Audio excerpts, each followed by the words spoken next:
7th will get Europa, 8th would get Conference. Top 8 is going to get Europe in some capacity. Who gets what is to be confirmed. Brentford, Sunderland and Newcastle all outside of the top 8 and have got a chance of getting inside of the top 8. Sunderland take on Chelsea today.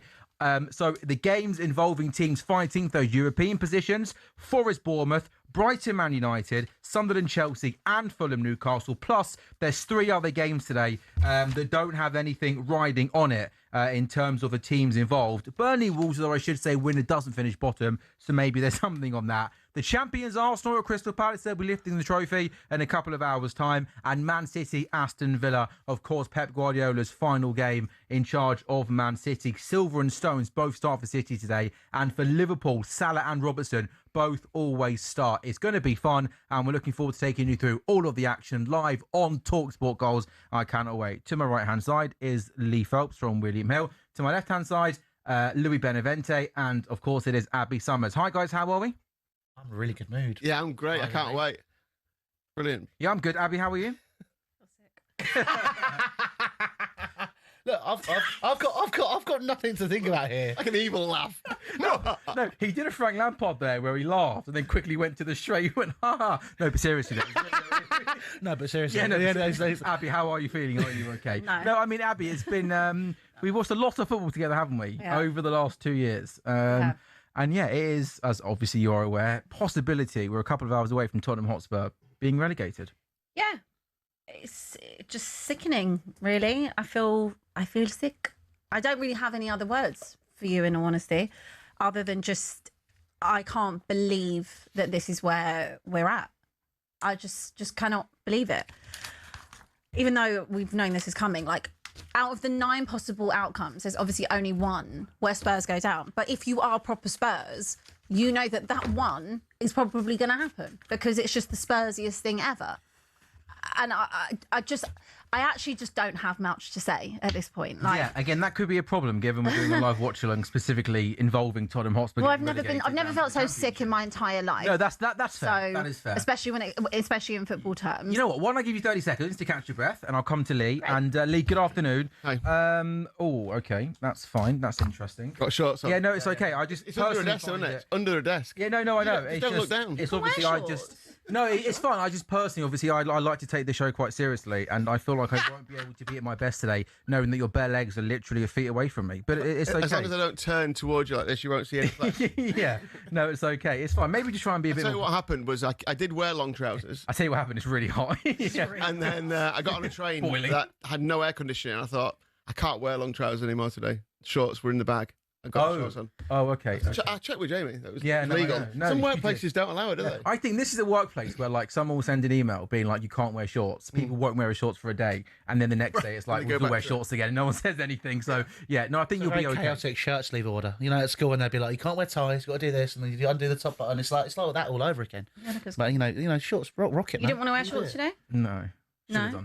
It's very hot. I moved house and found a load of stuff that I used to have, and there was a lot of shirts in there. That was when I used to have to wear a shirt and tie to work, which is only like pre-COVID. I think COVID changed a lot of things, and one of them was not having to wear shirt and tie to work. Yeah, I've never worn a shirt and tie in my life. I can't believe I had to at one point. Anyway, it's not good. Lee, it is a big day. Down here, no. I think we're going to have the least nonsense spoken today. I thought like coming in, like we're probably going to do actual 4 hours on football. Unless we're 4 minutes in, now we're talking about. It's like the cup final all over again. That was ridiculous. That was it was an intense conversation. No. Yeah, I think we spent half an hour speaking about favourite meal deals, didn't we? Subway was a big one. Yeah. Wow. No, it wasn't a great FA Cup final though, was it? What a chat. Yeah. No, it was good. It was good content. I need to know what you have on your Subway. No. We are not doing that now. There is too much on the line today. Lee, Spurs, Everton, West Ham, Leeds. How are you guys pricing it up? Yeah, I mean, look, West Ham are 1-7 to go down. So the way the odds are shaped, Spurs fans should be sat pretty comfortably. But we know that sport doesn't always follow what the odds say. By the way, I think Bolton have just gone up, haven't they? Yeah. 4-1. Yeah, 4-1. Yeah, they scored some late goals. Unreal for a playoff final. But yeah, so Spurs should stay up. Here's the thing. Obviously, we all know what needs to happen. You know, West Ham need to win and hope that Spurs don't. Spurs need a point, then it's all done. The problem that both teams have got, I think, here is that Everton have shown in the past, this time last year, they went to Newcastle. Newcastle needed to win to get into the Champions League. Everton went there and beat them 1-0. It's like that is completely against the script. Everton didn't have much to play for. As it happened, Newcastle got in the Champions League anyway. They were in good form though towards the back end of last season with Moyes coming in. Everton aren't terrible, they're not. Everton going into this game though, 6 without a win and can't qualify for Europe. Yeah. Whereas a couple of weeks ago, Lee, they had a chance of Europa League football, right? But I still think they're the kind of team who it's not like, and they're pretty much probably down tools. But look, if you could handpick fixtures on the last day of the season, Everton would be pretty high up that list, I guess. West Ham's problem is that Leeds United have drawn 9 of the last 11 games away from home, and I think Leeds' survival in the Premier League has been born out of their ability to be able to get points, because a point here and a point there. So I don't think Spurs do win, but I don't think West Ham will capitalise. I think they'll draw at Leeds. Louis, how do you see it? I came in today and I thought I could see both games being not particularly good games of football, low-scoring affairs. And if I had to put a 2-match accumulator with William Hill, I'd go both games to be draws today. Well, I think it's going to be interesting, obviously, with Spurs and Everton. Everton, despite the fact, obviously, that they've had a pretty poor run. They've been 6 without a win. Yeah, they've been good away from home this season, though. True. And I think, as Abby can testify and has done several times this season, Spurs at home, not so much. They haven't really been that great. Joint worst home team in the Premier League. There's a goal separating them and the bottom team, Burnley. A goal. It's just Unreal. mental thing that's the case. But that is kind of something where I guess if you're maybe a West Ham fan, you're going to cling on to that. I can see Everton winning, but West Ham.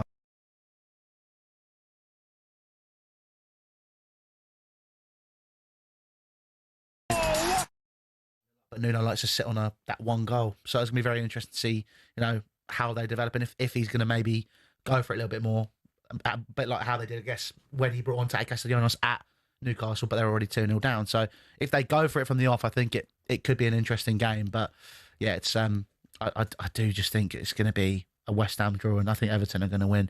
Really? Oh my goodness me! I'm not biased there in the slightest. That would be I mean, I do agree with that. The closer I get to the match, I think they might just get something out of the game, Tottenham. I think, Everton to go and win is a pretty big shout. Well, it's not that big a shout. It's really not. It's the worst home team in the Premier League. You've won 2 games all season. Yeah, that's what I put up before pre the weekend. Exactly what you just said. That's what I was going for. That's why, listening to all of you talk about it, I'm not convinced any of the 4 teams have got in them to win today. That's why I'm just going. I'm going for 2 low-scoring draws. Abby, we know it's been an absolute mess of the season, but since Roberto De Zerbi's come in, specifically the last 6 games, whatever it's been, what have you made of what he's done? What have you made of the Tottenham performances?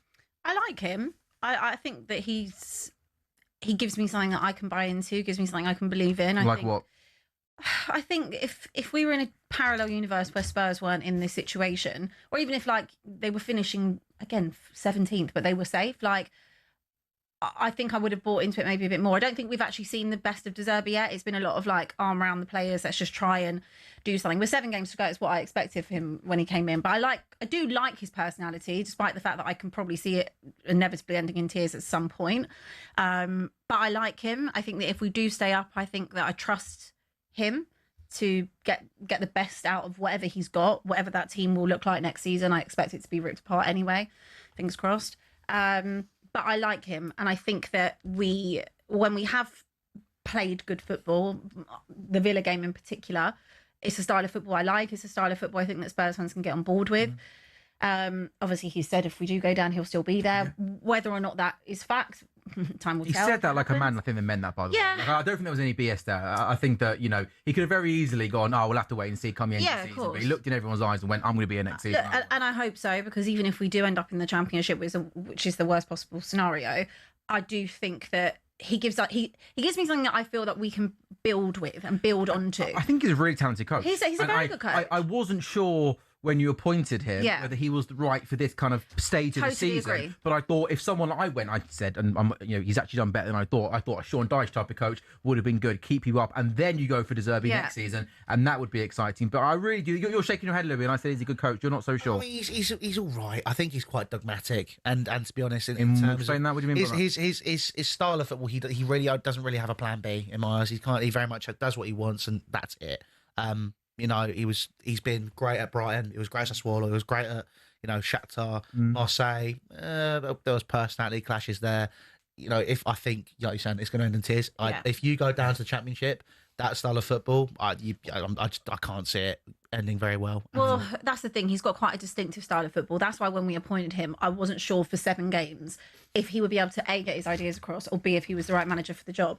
I always made no secret that I felt that it needed Spurs people back in the club, which absolutely needs to happen, by the way, from the top to the bottom. Not saying they have to be the coach, but they have to rip this out and start again. You have to get people back in the club that actually understand what it means to be at Tottenham Hotspur, play for Tottenham Hotspur, etc.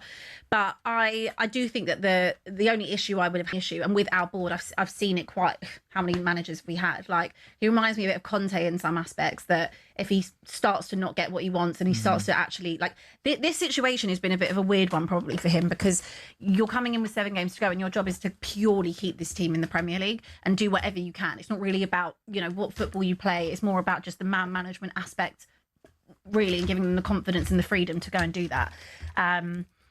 So next season would be telling, whatever league we're in, how that board and him will be able to communicate and work together. Abby, in terms of just running through the Spurs team today, Kinski in goal, Spence, Danzo, Van der Ven, Udogie, Bentancur, Paulinho, Gallagher, the midfield 3, Tel Richarlison, Pedro Porro on the right-hand side. It could be a 4-2-3-1 in possession. He might go into a back 5 out of possession. Spence on the wing. So Spence on the wing and Pedro Porro will play right back.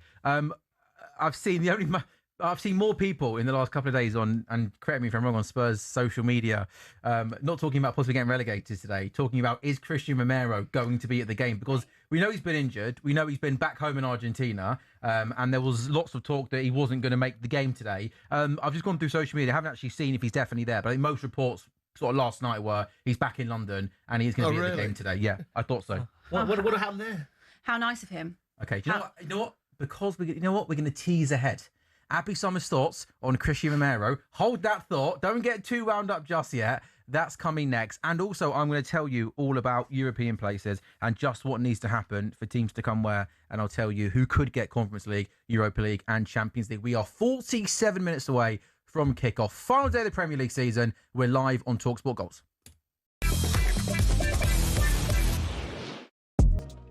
Things though with Villa, right?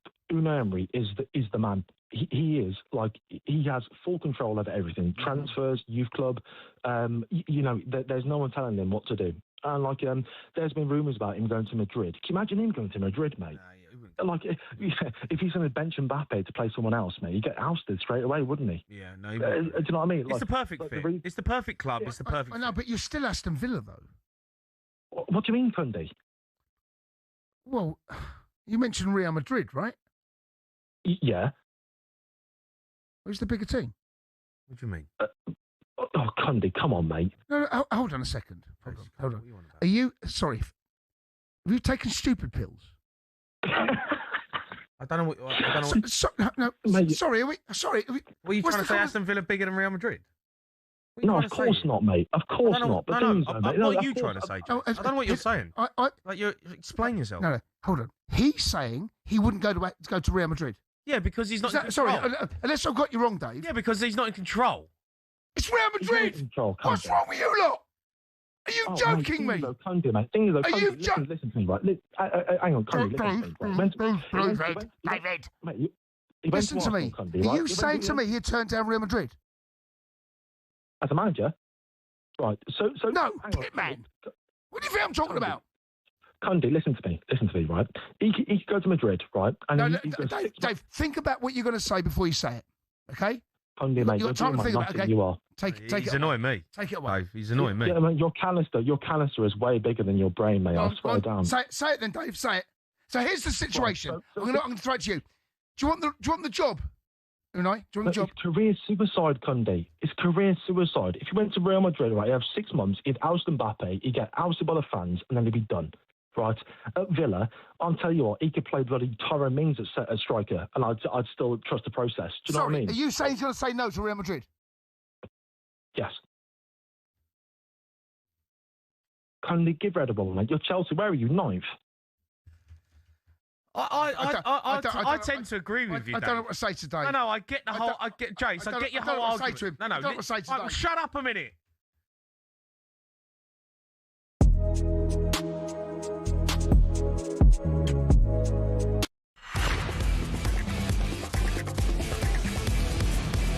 Welcome back to talkSPORT Goals. talkSPORT Goals is brought to you by William Hill's Final One Standing. It is 18 plus. The gamble aware the log terms and conditions apply. We are live on talkSPORT's YouTube channel and also on your smart TVs for the final day of the Premier League season. We have got lots and lots of drama to come over the next couple of hours. I'm really, really excited for it. Lee Phelps, Abby Summers, Louis Beneventi alongside myself, Sam Ellard. Says on my running order next to Louis Benevente's name, broadcaster. But it doesn't say that next to your name, Abby, or Lee's name. Are you guys not broadcasters? Apparently Are you not. just? Are you just? We can only aspire. We can only aspire. We can only aspire. Yeah. I was Shoot for the king bed on more me. shocked. We've got a running order. Better late than never, Jay. Come on. Last day of the season. Come on. Lee. Water On occasion. No, And a running order. no, not just water. Cold water as well. Cold I mean, it water. was cold. It was brilliant, wasn't it? Right. Just a 37 weeks. Tottenham, West Ham, Spurs 38, West Ham 36. Spurs playing Everton. Spurs winless in their last 10 home league games. Everton winless in 6 Premier League games. West Ham, Leeds. Leeds were unbeaten in their last 8 Premier League games, their longest run since a 13-game streak between May and November in 2001. So again, the equation today is simple. Spurs have to lose, West Ham have to win. That is the only way that West Ham stay up and Spurs stay down. Abby, we've touched on today and the Spurs team. What's happening with Christian Romero? For those that don't know, can you keep us up to date as to why he is causing some controversy over the last couple of days? Christian Romero decided that he would go back to Argentina to watch his boyhood club play in their final. Some nonsense like that. Apparently he's now returned. Apparently he's now coming to the game. He's beyond a disgrace. He's actually beyond a disgrace. He is not a club captain. He should never have been given the captaincy. He's been the worst captain in the history of my club, arguably maybe even the history of the Premier League. That is such a disgraceful thing. And the only reason that he's probably come back is probably because the club have said, actually, we shouldn't have probably given you permission to do that. Whoever gave him permission in the first place is a joke, because it didn't look to me like it was De Zerbi. It didn't sound like his comments. His agent spoke about this earlier in the week, and he said any suggestion the trip was made for the purpose of attending football matches is entirely inaccurate. More than that, it is a completely fabricated narrative being circulated by people who are unaware of the facts and have no knowledge of the rehabilitation plan that has been in place for weeks. Christian focus is, and always has been, on recovering as strongly as possible, preparing for the World Cup and supporting Tottenham. Yeah, so his agent says it wasn't just for a football game. I believe it was part that. of the rehabilitation plan. I believe that. I'm just reading what the agent said. I'm not. I've sat here and I've said it to you all season long. He is a terrible captain. The decision to go rehab plan or not, why would you not do it on Monday? I mean, have you seen Spurs' physios? I get not doing a physio with Spurs. You wouldn't want the Spurs physio touching you. Whatever the physio says, if they say that Maddison can play 10 minutes, like, don't even give him the opportunity. But I'm sorry, I don't buy that one bit. He has been a disgrace all season. He missed 7 games through suspension alone. We can run back the video that we did probably about 6-7 weeks ago on that, if you want to see me lose my head over him the first time. I think now's I want to see it in person. Yeah. There's no time like the You've got present. all afternoon with me, you'll see it. I'm so excited. Yeah, he's a disgrace. And look, the injuries are the injuries. So, on a serious note, again, I know you have spoken about sport, but obviously, other people, different people are watching. You say, forget about just this one incident. Overall, why do you think he's been a disgraceful captain? Well, first and foremost, you've missed 7 games out, just alone, out of stupidity and suspension. So that's a first. Injuries, I'm not going to have a go at him for, because you can't. But just his whole behaviour as a captain, it's not a leader to me. There's nothing about it as a leader. Showing up late to training. What type of example are you setting? I just think that he doesn't care. He never has cared about this football club. He never has. You should have just let him go last summer when he obviously wanted to go. And then you gave him whatever it was, to probably a pay rise. You gave him the captaincy, all of that. He's not fit to be the captain of this football club. And again, you talk about standards. I understand last season that we finished 17th, and that was under a different captain in Son, right? I understand that. But nobody cares about this football club. And when the captain of your football club decides whether or not they're saying it's for rehab purposes, he could go on the Monday. You know what date the last game of the season is? You're aware that we're in a relegation battle, and you're aware that we have to make sure that we stay up.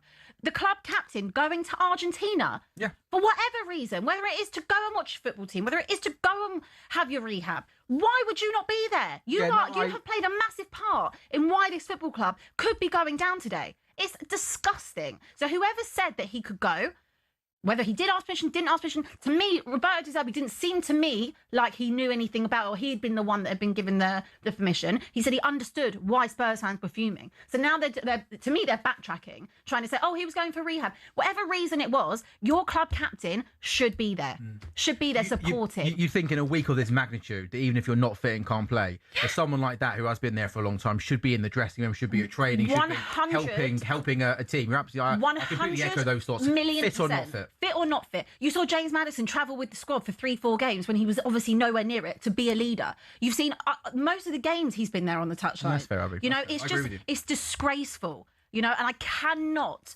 wait to see the back of him. Whether we stay up, go down, I don't want him anywhere near this football club. I don't want him anywhere near this team, because the example that you're setting to other people, that it's okay. Him crying when he got injured, I'd said it at the time, it's not because of Tottenham, doesn't care, it's because he probably thinks he's going to miss the World Cup. Argentina has always come first. And I get some people are more bothered about their country than their club. But at the end of the day, your wages are getting paid by us. We're in a relegation battle. You missed 7 games alone through suspension. And to me, your performances when you have been fit don't do anything. Yeah, you scored the odd goal and gone charging out the pitch and left a gaping hole at the back anyway.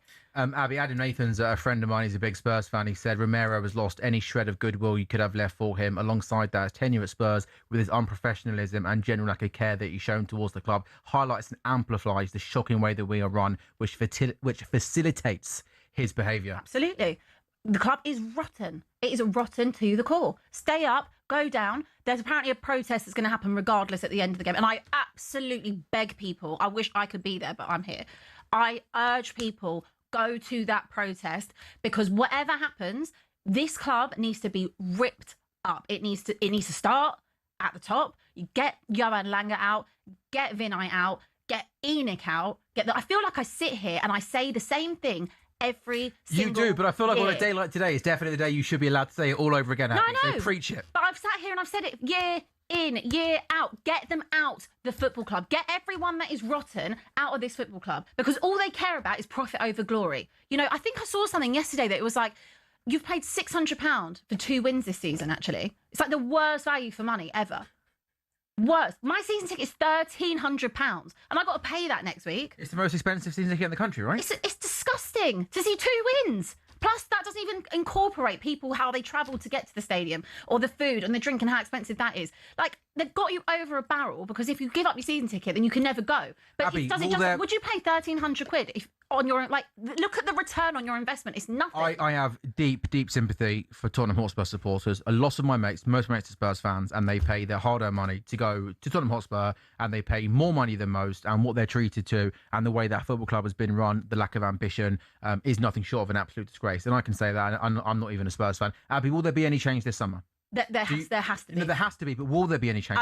I would like to think so. Who's making the change? Who's leading the charge for change?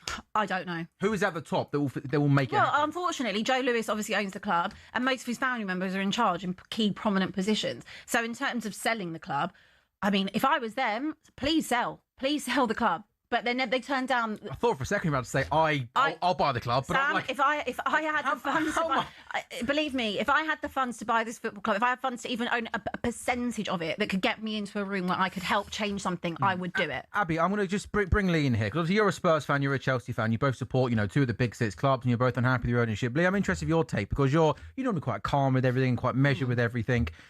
When you look at Tottenham and you look at where they're at and how they're being run, how do you see this whole situation? Yeah, obviously there's just been a decline. They haven't. That spell they had when you got to the Champions League final under Poch, and that was where you should have then gone to the next level. And there's obviously been whatever has gone on in the background. I think what's happened since then is, and if you look at last season and this season, there's a decline, isn't there? Because you should have been in a relegation battle last year, but for 3 really bad teams. Just one of those years, wasn't it? You were awful last season. Well, we lost 22 times last season. Yeah. So just as bad, really. So it's no surprise this year. What's interesting is that Belgrano River Plate game that Romero was supposed to be going to.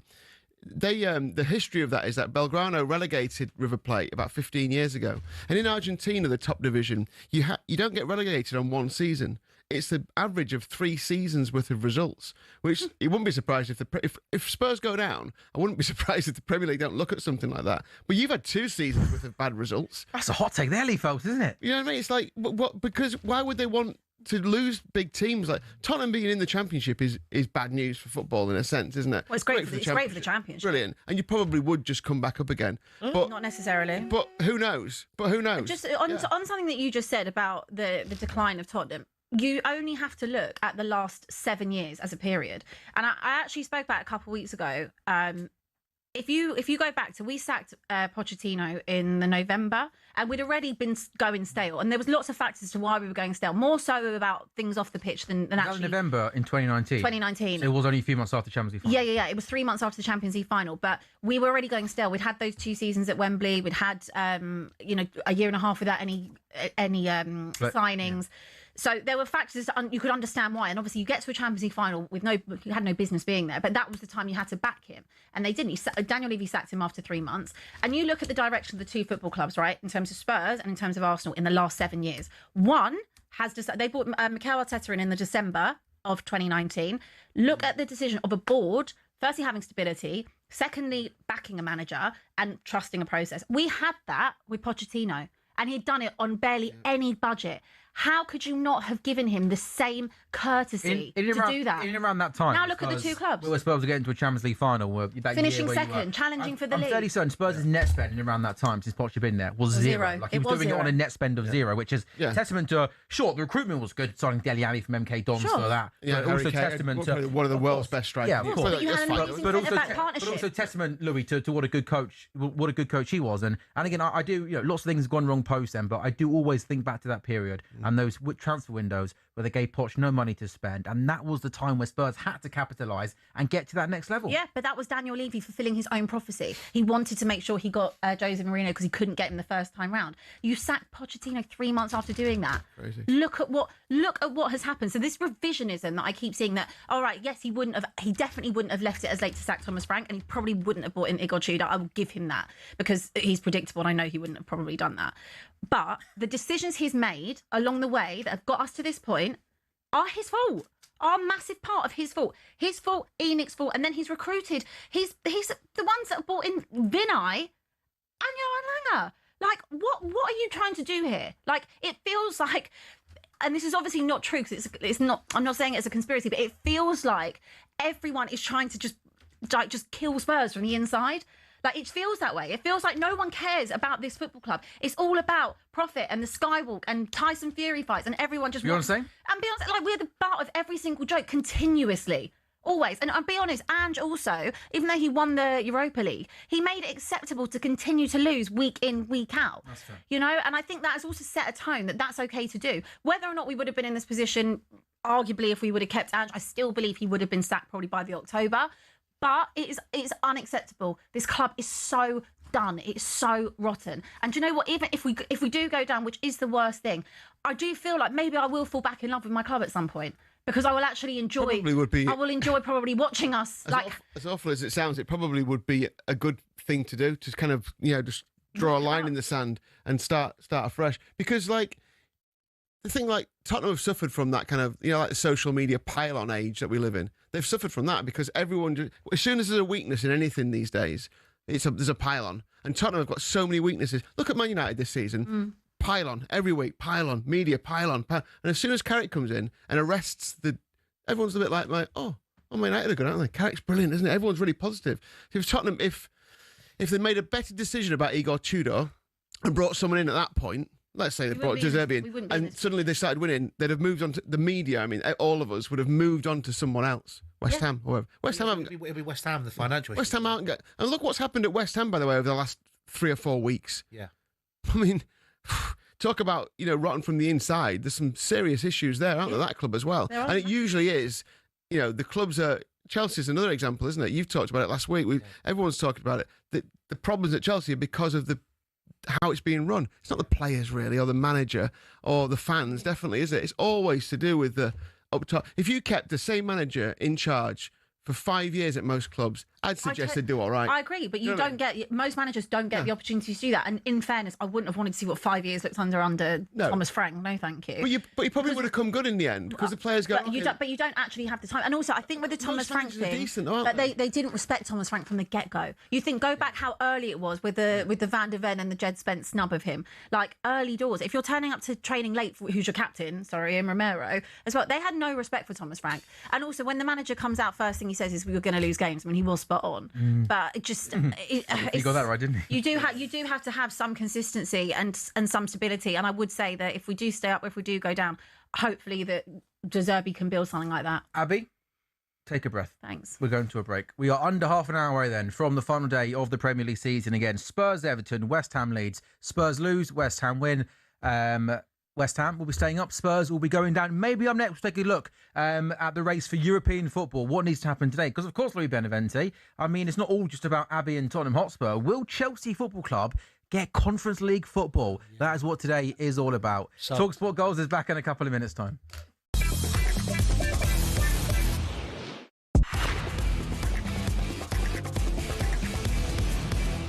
Hello and welcome back to talkSPORT Goals, brought to you by William Hill's Final One Standing. It is 18+, gamble where the dog terms and conditions apply. Sam Ellard, Lee Phelps, Abby Summers, Louis Benevente, Roberto De Zerbi is inside the Tottenham Hotspur Stadium. He's trying to get the crowd going. And breaking news, Christian Romero is inside the Tottenham Hotspur Stadium. He's kind of got like a pair of beige chinos on, white t-shirt, fresh fade. He is inside the Tottenham Hotspur Stadium. Belgrano top on. Everybody, yeah, he's got his Argentina World Cup winners medal on. Get ready for the World Cup. We've got an Everton shirt on.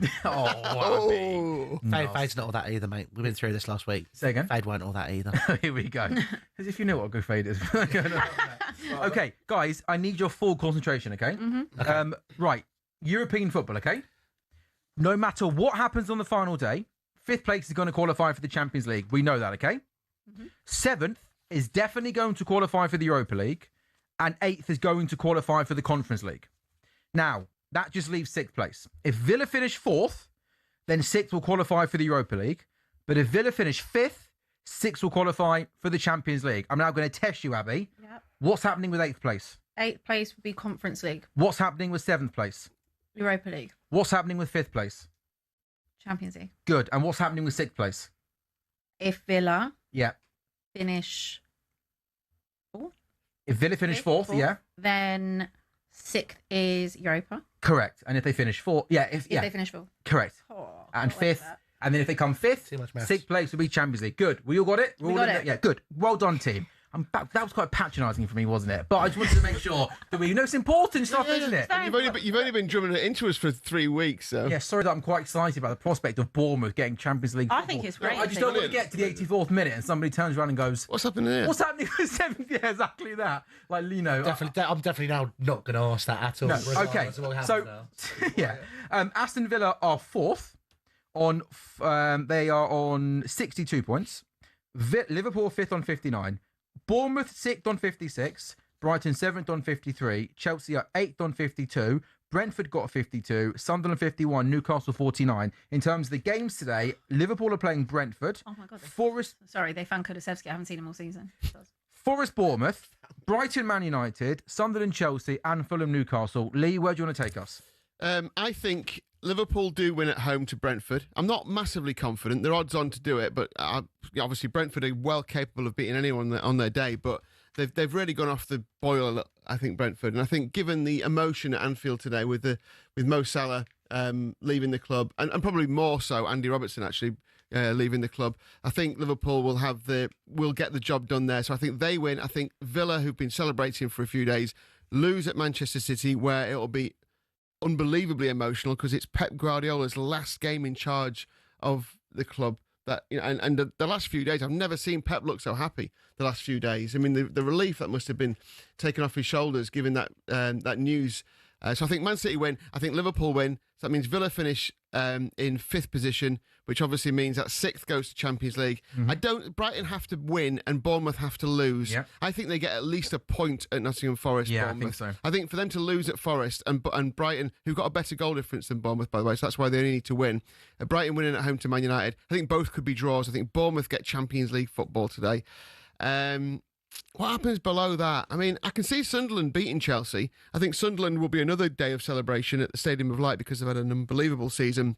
I know they've tailed off a little bit, but Chelsea are pretty woeful, I think. I don't think they'll have the stomach for it up at the Stadium of Light today. So I think Sunderland win that. That takes them to 54 points, which, depending on what Brighton do, Sunderland could go up to 7th today. Yeah. And Brentford will lose in my scenario. So I think Sunderland finish above Chelsea in 54. So you think Sunderland come 8th and get Conference League football? Yeah, Brighton 7th.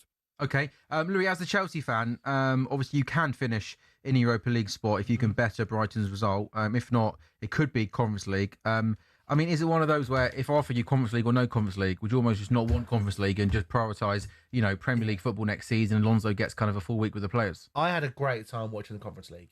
I'm not going to sit here and say that it was a terrible time. It was a lot of fun.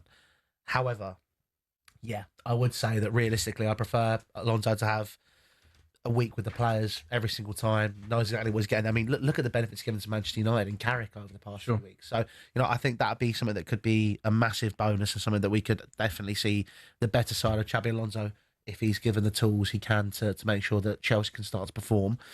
However, financially, I think the club are going to need Conference League, whether we like it or not, because they've spent a lot of money, they're not getting a lot of return, and we've run out of hotels to sell. So, realistically, there's going to have to be teams you've got I don't know. I'm not selling them my one. A team that no one's heard of that you could sell for lots of money. I don't know, but put it this way: I think realistically, might be the esports team if that exists. Who knows? But look, Chelsea. Realistically, I think financially they're going to want Conference League. But I mean, if we lose our game, which I agree with Lee, I think is. You think you'll lose today? I think it's entirely feasible. I just look at the Stadium of Light, and we've never been great there. And to be honest, Sunderland are bouncing at the minute, and they've got experience in the team as well as great youthful players. It's been a crazy season, hasn't it? But it's quite remarkable that we are here on the final day of the Premier League season and newly promoted Sunderland have got a chance of finishing Europe. Yeah, it's almost testament to, I'm just not sure, because they have such a good start to the season, I'm not sure if the manager's getting enough credit because they've got a chance of being in Europe next season, which is, Abby, just testament to the remarkable job that Regis Labree's done there. Yeah, he has. I mean, they did get off to an absolute flyer. I think they were 4th at one point, weren't they? But yeah, I think you have to give... I think all of those teams, like the fact that we're talking about Bournemouth, that could potentially have Champions League football, Brighton, Brentford, I'm not talking about Chelsea, but Sunderland, those teams in particular, is absolutely insane that any of those teams even Leeds could finish a point behind Sunderland if they won today. Which is brilliant. Another 3 weeks ago, they were going down apparently. Also, they were gonna sack Farke, Farke at one point. So I think testament again, sticking with the manager, I guess, works. And I just think that the way that those clubs in particular, Brentford, Brighton, Bournemouth, that they're run is so good. They're operating on such small budgets in comparison to everybody else. The way that they recruit, if they make a mistake, obviously it doesn't cost them. Well, they don't make many mistakes. They don't. The way that they recruit has been sensational. Ever since they got promoted, to the Prem. And they've been completely stripped out. Chelsea literally stripped out Brighton. Even Bournemouth, in the summer, they lost pretty much all of their back four, no problem. They lose Antoine Semenyo in January, no problem. In comes Ryan, who's been absolutely unbelievable. I'd love them to. The consistency, I think Bournemouth getting Champions League football would be absolutely remarkable. Yeah, it would. No, absolutely. I want you to get conference though. I mean, no, I don't have it. I do. It's a hindrance. I don't want this. No, I want that competition to go to a Sunderland or a Brentford. Well, yeah, I mean, but for us, basically, it's without sounding arrogant, it's a waste of time. We saw that last year. I mean, we played. And I mean, it's arrogant, but it is kind of true. The best team in the world. Why do they want to be in the conference? You'll never sing that. You are still the Club World Champions, right? It's a fact, right? Yeah. Is there another one of those this summer? Oh, I hope not. I think we've got another big tournament happening. There's something about national World Cups, but club before country. Do you know what I mean? All the countries play and try and win this little trophy, right? Yeah, exactly. Should be good. I mean, they don't pay their wages. I'll be pointing that out. There's no point in that. Yeah. So, we pay the wages. Louis, what is next season going to look like for Chelsea? Because we were doing the FA Cup final. We were talking about Alonso potentially being the manager. Yep. I think it actually got confirmed not too long after we came on air. You've highlighted how upset and disappointed you've been in terms of how Chelsea have been run over the last couple of seasons. Yep. Is it going to change next season? You've got this great manager in Xabi Alonso. Will the hierarchy now properly back him in the way they need to? I mean, time will tell, but my worries started pretty much 48 hours after the announcement, because as soon as he came in, it was great. they were starting about giving themselves a pat on the back and pushing the blame onto other people. So, for example, they talked about how Maresca derailed the season and other things, rather than looking at the fact they spent 1.9 billion on pretty abject and poor players over the past 4 years. So I think for me, that was something that worried me. And there's been a few other briefs which we've heard over the past 3 years come out at the same time every single year, carbon copies. So I'm looking at that and I'm nervous about whether Xabi Alonso is just manager in title or he actually will have an impact on things, because I think the one thing that I found the most promising from that announcement was the fact that he was a manager and not a head coach. And they're talking about how he's going to be level on the playing field with 5 sport directors. So technically, we're going to have 6. So I don't know how that's going to work. But, you know, at the end of the day... Are you quietly impressed, though, that they managed to get... Because if you'd have said to me, you know, weeks ago that Xabi Alonso was going to be the new Chelsea manager, I probably would have laughed at you, because I thought, you know, for reasons you've said, Chelsea were a bit all over the place. And Xabi Alonso is kind of one of the most sought-after managers in the world at that time. He's done really well at Bayer Leverkusen. As we know, the Madrid job didn't work out like he wanted, but it's Real Madrid, and look at what's happened over the last great win months. rate as well. So, yeah, no, for sure. And he left them only a few points behind Barcelona. Yeah. So I'm seriously impressed that you've managed to go and get one of the best coaches in the world right now. Certainly one of the best young coaches in the world right now. I am, fair enough. When they did it, I went, okay, cool. Yeah. It's all about It's not Liam Rosenior, is it? With all due respect to Liam Rosenior. That was a tough one to watch, that whole period. I mean, that or Graham Potter era is interesting one to kind of balance up.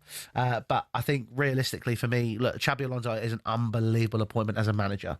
Unbelievable. I kind of wanted him, mate. I know. I thought like it just made sense to come to Liverpool. Yeah, there was a romance to it, wasn't there? And I think, look, for us, like the fact that we've managed to pull that off, I look at it and I go, okay, well, now you've got him.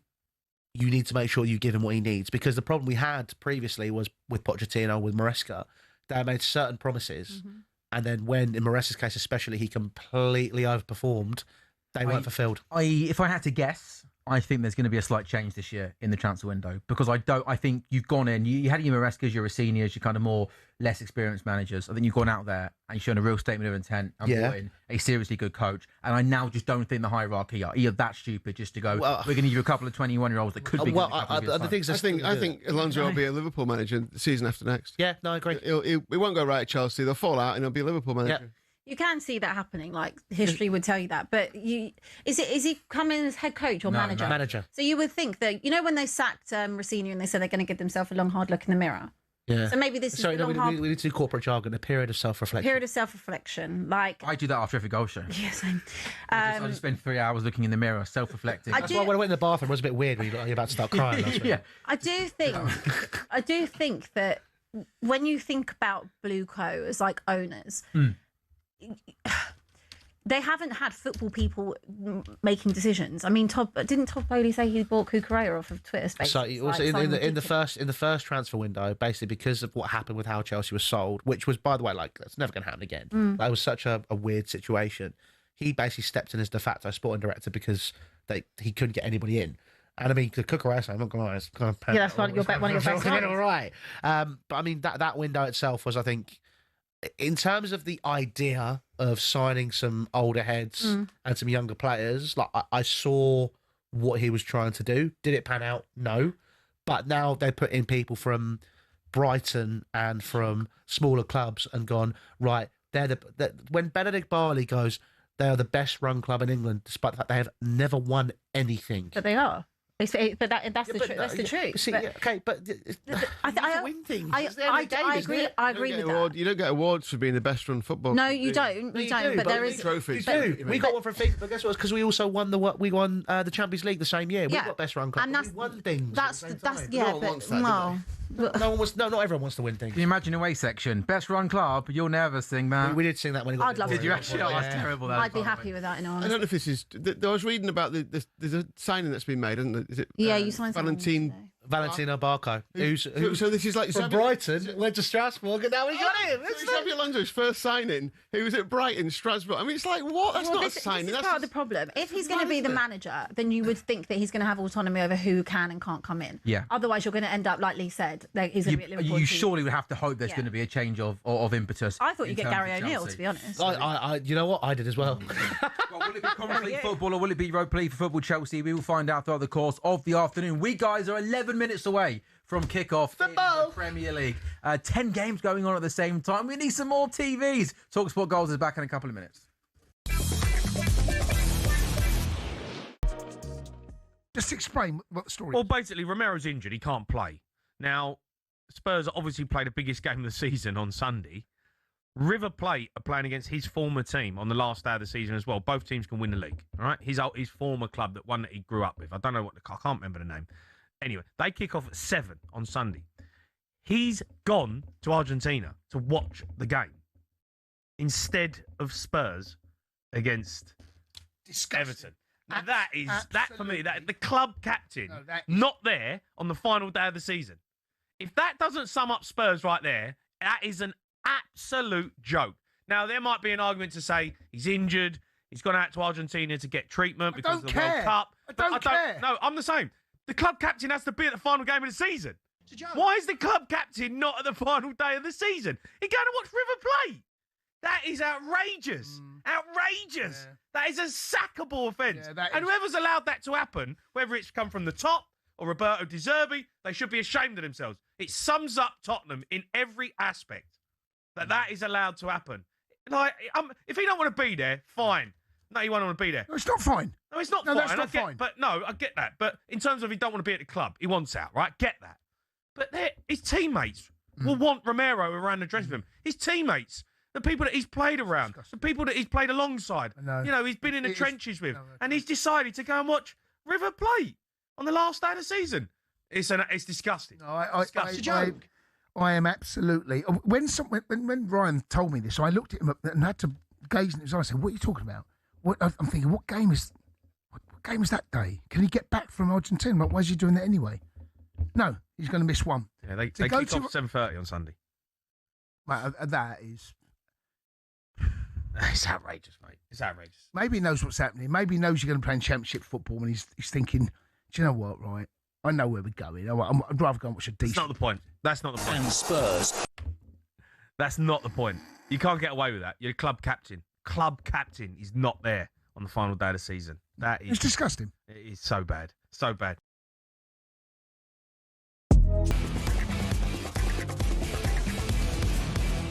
Hello and welcome back to talkSPORT Goals. It is brought to you by William Hill's Final One Standing, which we love. It is 18 plus. The gamble where the dog terms and conditions apply.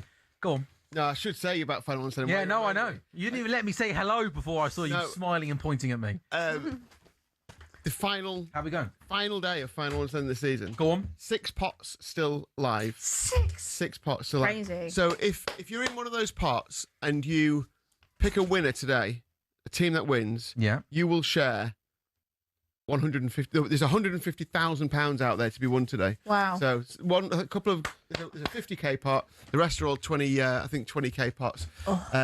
Yeah, unbelievable. So there's a couple that have got like 2 or 3 people in them. West Ham and Spurs are amongst the most picked teams this today. They must just think that they're going to win because they have to win. That is, I wouldn't. Yeah, I don't like that either. Uneasy. I would not like you know that. what's interesting? If you go through all of the games today, I don't think there are many where they're definitely winning. Yeah. Like, There's a lot of goals. Last game of the season is always a weird one as well. If I said to you, who do you think is the team that, if you had every team available, most likely to win? Maybe go Arsenal or Palace. I've got 2. I don't know. I've got 2. No. Manchester City at home to Villa and Sunderland at home to Chelsea. I think Arsenal's going to be a draw. I think Arsenal Palace might just play out a weird 0-0 draw, 1-1. But yeah, I really fancy Sunderland.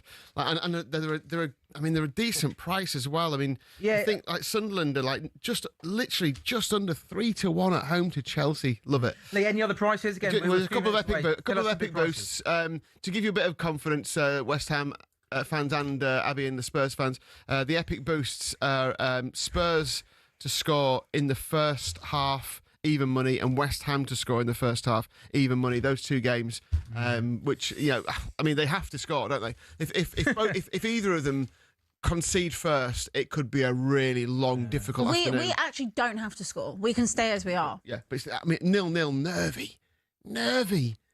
Oof. My God. I can't see you not scoring. I can't see you not scoring. I can't see Everton not scoring. I think, yeah. We are going to take one more very, very quick break. Again, Spurs, Everton, West Ham, Leeds. Everton winless in 6 Premier League games. Spurs winless in 10 home league games. West Ham versus Leeds. Leeds unbeaten in their last 8 Premier League games. In terms of that battle for European football, I'll tell you one more time. In fact, that's probably a lie. I'll probably tell you throughout the course of the afternoon. Yeah, I can't tell you permutations after 4 o'clock. No matter what happens on the final day. 5th place getting Champions League. 7th definitely getting Europa League. 8th will definitely get Conference League. But if Villa finish 4th, then 6th will qualify for the Europa League. But if Villa finish 5th, 6th will qualify for the Champions League. Liverpool versus Brentford. That's 5th versus 9th. Brentford have won just 1 of their last 9 Premier League games. Bournemouth are currently in 6th place in the Premier League. They are unbeaten in their last 17 Premier League games. The team below them is Brighton. They're against Manchester United. Michael Carrick has the best points per game average of any manager in the Premier League this season. That's 2.5. Played 16, 1, 11. Sunderland versus Chelsea. Chelsea currently in 8th place. That's occupying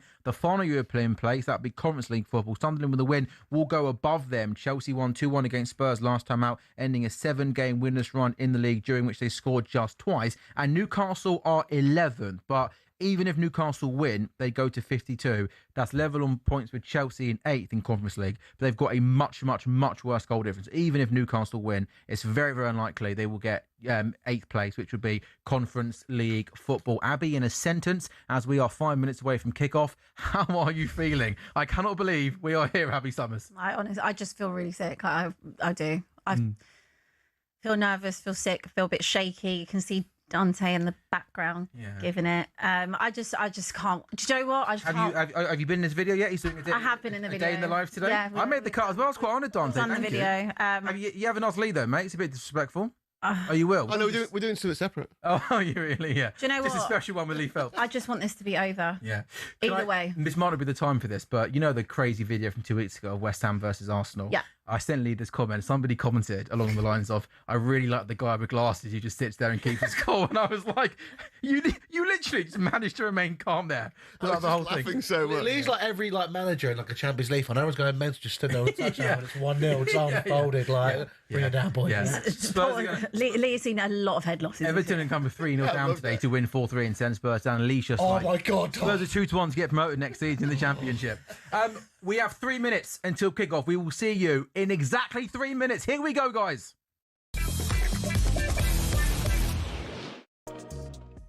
When you're sitting with your squad and you're looking to pick a squad of 26, you say, how many defenders do we need? I would normally go with 8. There's 9, isn't there, in this There's 9. And I wonder whether, mentioned earlier, question marks on Stone's fitness, James's fitness, and maybe Livramento's. Yep. 3 players has put an extra defender in his mind to cover that, which I think has been at the cost of Cole Palmer at the front end of the team looking at this. Well, let's be ultimately clear. When you go through the squad, Livramento's played 164 minutes in the Premier League since the last international break. James has played 83 minutes of the cup final, but not played against Spurs. He played 27 minutes off the bench against Liverpool at Anfield the week before. Stones, since the 2nd of December, has featured 4 times for Manchester City, totalling just 253 minutes of action. And Jed Spence, I mean, look, he played 70 minutes against Uruguay in the friendly on the Friday night of the last international break, but he's only started once under Roberto De Zerbi. So it's not as if everybody in that back line is playing regular football. I guess you can look at that 2 ways. You could say there's a risk because they've not played many minutes, or you could say actually they're coming in fresher than some of the players because they've not played so many minutes. Looking at your face, Stuart, you think they should have had a lot more minutes under their belt. I think people are a little bit deluded with this word fresh. Listen, I'm fresh. I ain't played for 20 years. Don't make me a better player, you know. I think it's very, very misleading. People say being fresh. I like to get in a routine, a rhythm, 90 minutes, going to major tournaments. I'm sure Gab's the same. If you said to him, like, have a month off and then deliver, well, he'd probably take that. I'm wrong individual, sorry. But most people, most normal human beings need the consistency of playing. And this fresh, it's a red herring. Honestly, it really is. You're telling me leave me out and don't play me a great deal since the 2nd of December in John Stones is going to be helpful this summer. I don't see it. And he has a history of picking up injuries. Didn't he pull out the last squad injured at the last minute? He did, but the other thing to mention is that he always seems to be available for England, especially at major tournaments, and he has managed to do that regularly.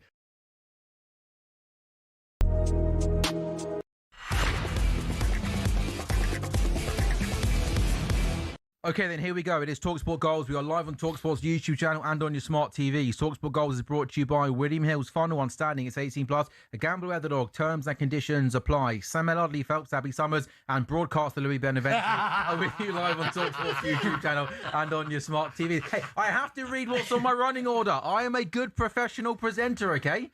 Not a broadcaster. But I'm here in this chair anyway. I'm sure you all know by now it is, well, the day's mainly about Spurs and West Ham. But Lee, we've just seen some wonderful images, haven't we, from Anfield. An emotional day. Andy Robertson and Mo Salah are playing in their final game today for Liverpool Football Club. Both start. I know there's some talk in the week whether Salah might start. Is Slot going to send a message? Well, no, he hasn't. They both start an emotional day at Anfield. Yeah, absolutely. And I mean, some of the videos that have been doing the rounds this week, Andy Robertson one was an absolute tearjerker with messages from his kids and his wife. And the Pep Guardiola one was sensational as well. There's some great social videos of these outgoing legendary players, and obviously Pep Guardiola, probably arguably the greatest ever Premier League manager. Okay, we are underway then in all of our 4 o'clock games. Tottenham versus Everton. Avoiding defeat will likely be enough to secure Tottenham's place in the Premier League for another season. Having also finished 17th last season, this will be the first time they finish as low in consecutive top-flight campaigns since a run of 3 between 1912 and 1915. That is a remarkable stat, isn't it, on just how bad Spurs have been this season. West Ham Leeds. Well, if West Ham after win today, as always, lots of pressure on Jared Bowen. He has assisted 8 of West Ham's last 12 Premier League goals. Abby, Spurs then just got underway. How are you expecting Spurs to start today? I would hope they'd start strong. I think this first half is going to be very pivotal because the longer that this goes on, and if something's like on that last day of the season with the old like headphones and stuff like that, like when goals are going in, like I just have this feeling that like if West Ham go 1-0 up and then it starts to seep into Tottenham and like just the nervy atmosphere. But ideally, you just need to get a goal early doors. Well, Abby, it's a corner kick already for Everton. 41 seconds in. My goodness me, this would be the worst possible start. It's Tieno Barry leading the line for Everton today with Ndiaye, Dewsbury Hall and Roll in behind. Garner and Irigabunum in midfield for Everton. So it's going to be a kid in Dewsbury Hall in swinging corner for Everton, which they work short, which I don't like already. And they're still going to try and work across into the box. Dewsbury Hall now on the right-hand side. He whips the ball into the box, takes the deflection. Spurs win the header. Can they clear their lines? Yes, they can. Spurs 0, Everton 0. Abby, when you look at that team from an offensive point of view, Richarlison, Tell, kind of the 2 main attacking players, is there enough attacking quality in that Spurs team today? No, but that hasn't been all season, so it is what it is. I'll be honest with you, I'm far happier seeing whether it is Porro, whether it is Spence than Kolo Muani. Like, you just couldn't do that. Couldn't start him today. Like, his performances are just nowhere near it. Nowhere near good enough. Like, the application isn't there. I'm surprised that he's been starting as many games as he has, in all honesty, but that has been your only options. I was talking to a fan on the way here, a Spurs fan, and we were saying that we would have actually started Maddison today. I think the first half is like super, super important for Tottenham because let's say we do go 1-0 down. Like, then you're giving a big job for Maddison to try and come on and affect the game. I would have personally started him, and if he couldn't obviously do the second half, then he couldn't. But yeah, like, we've been decimated the entire season by injuries, and our board felt there was no one that they should panic by in Jan or loan to bring in or recall Mikey Moore or anything like that. So our options have been limited the whole entire time. It's nothing new. It's nowhere near good enough. I think you'd be pressed to find a worse front three than Richarlison, Tell and Kolo Muani.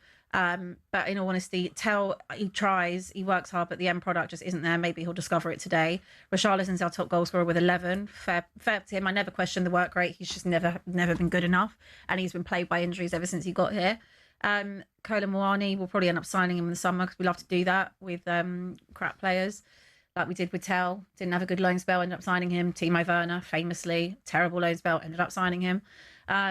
Yeah, like, it is what it is. I've seen Kulusevski for the first time in over a year today. Didn't even know where he was. He's there, isn't he? He's there, yeah. They've wheeled everyone back out. from Argentina, I think. Yeah, probably a little tour he did with Romero. That's barbecue side. I just want to get this over with. I just want to be put out my misery. Like, whatever way this ends, just put it out. Just put me out my misery. Spurs have got a free kick, though, in a pretty dangerous area. Pedro Porro, left-hand side, just stands that ball into the box. It is won by an Everton head, and it goes out for a corner as Cole Palmer comes forward. He does really well, beats a couple of men down the right-hand side, gets the ball onto his left foot. His shot is pushed away. Lou, are you surprised that Cole Palmer wasn't named in the England squad? We were discussing this last week. To be honest, I don't think he's had the best season, so I wasn't actually particularly surprised he's not going. But I think it'll benefit him not having a summer off where he can get himself fit again. Oh, absolutely. I think the fact that if he can have a summer off and he can get fit, and he's been playing football non-stop for 4 years, or he's been injured. So, I think having that moment where he can just take a breather, and if I'm honest, have that summer to come back with a bit of a fire in his belly under a new coach, I think that could be absolutely huge for Chelsea.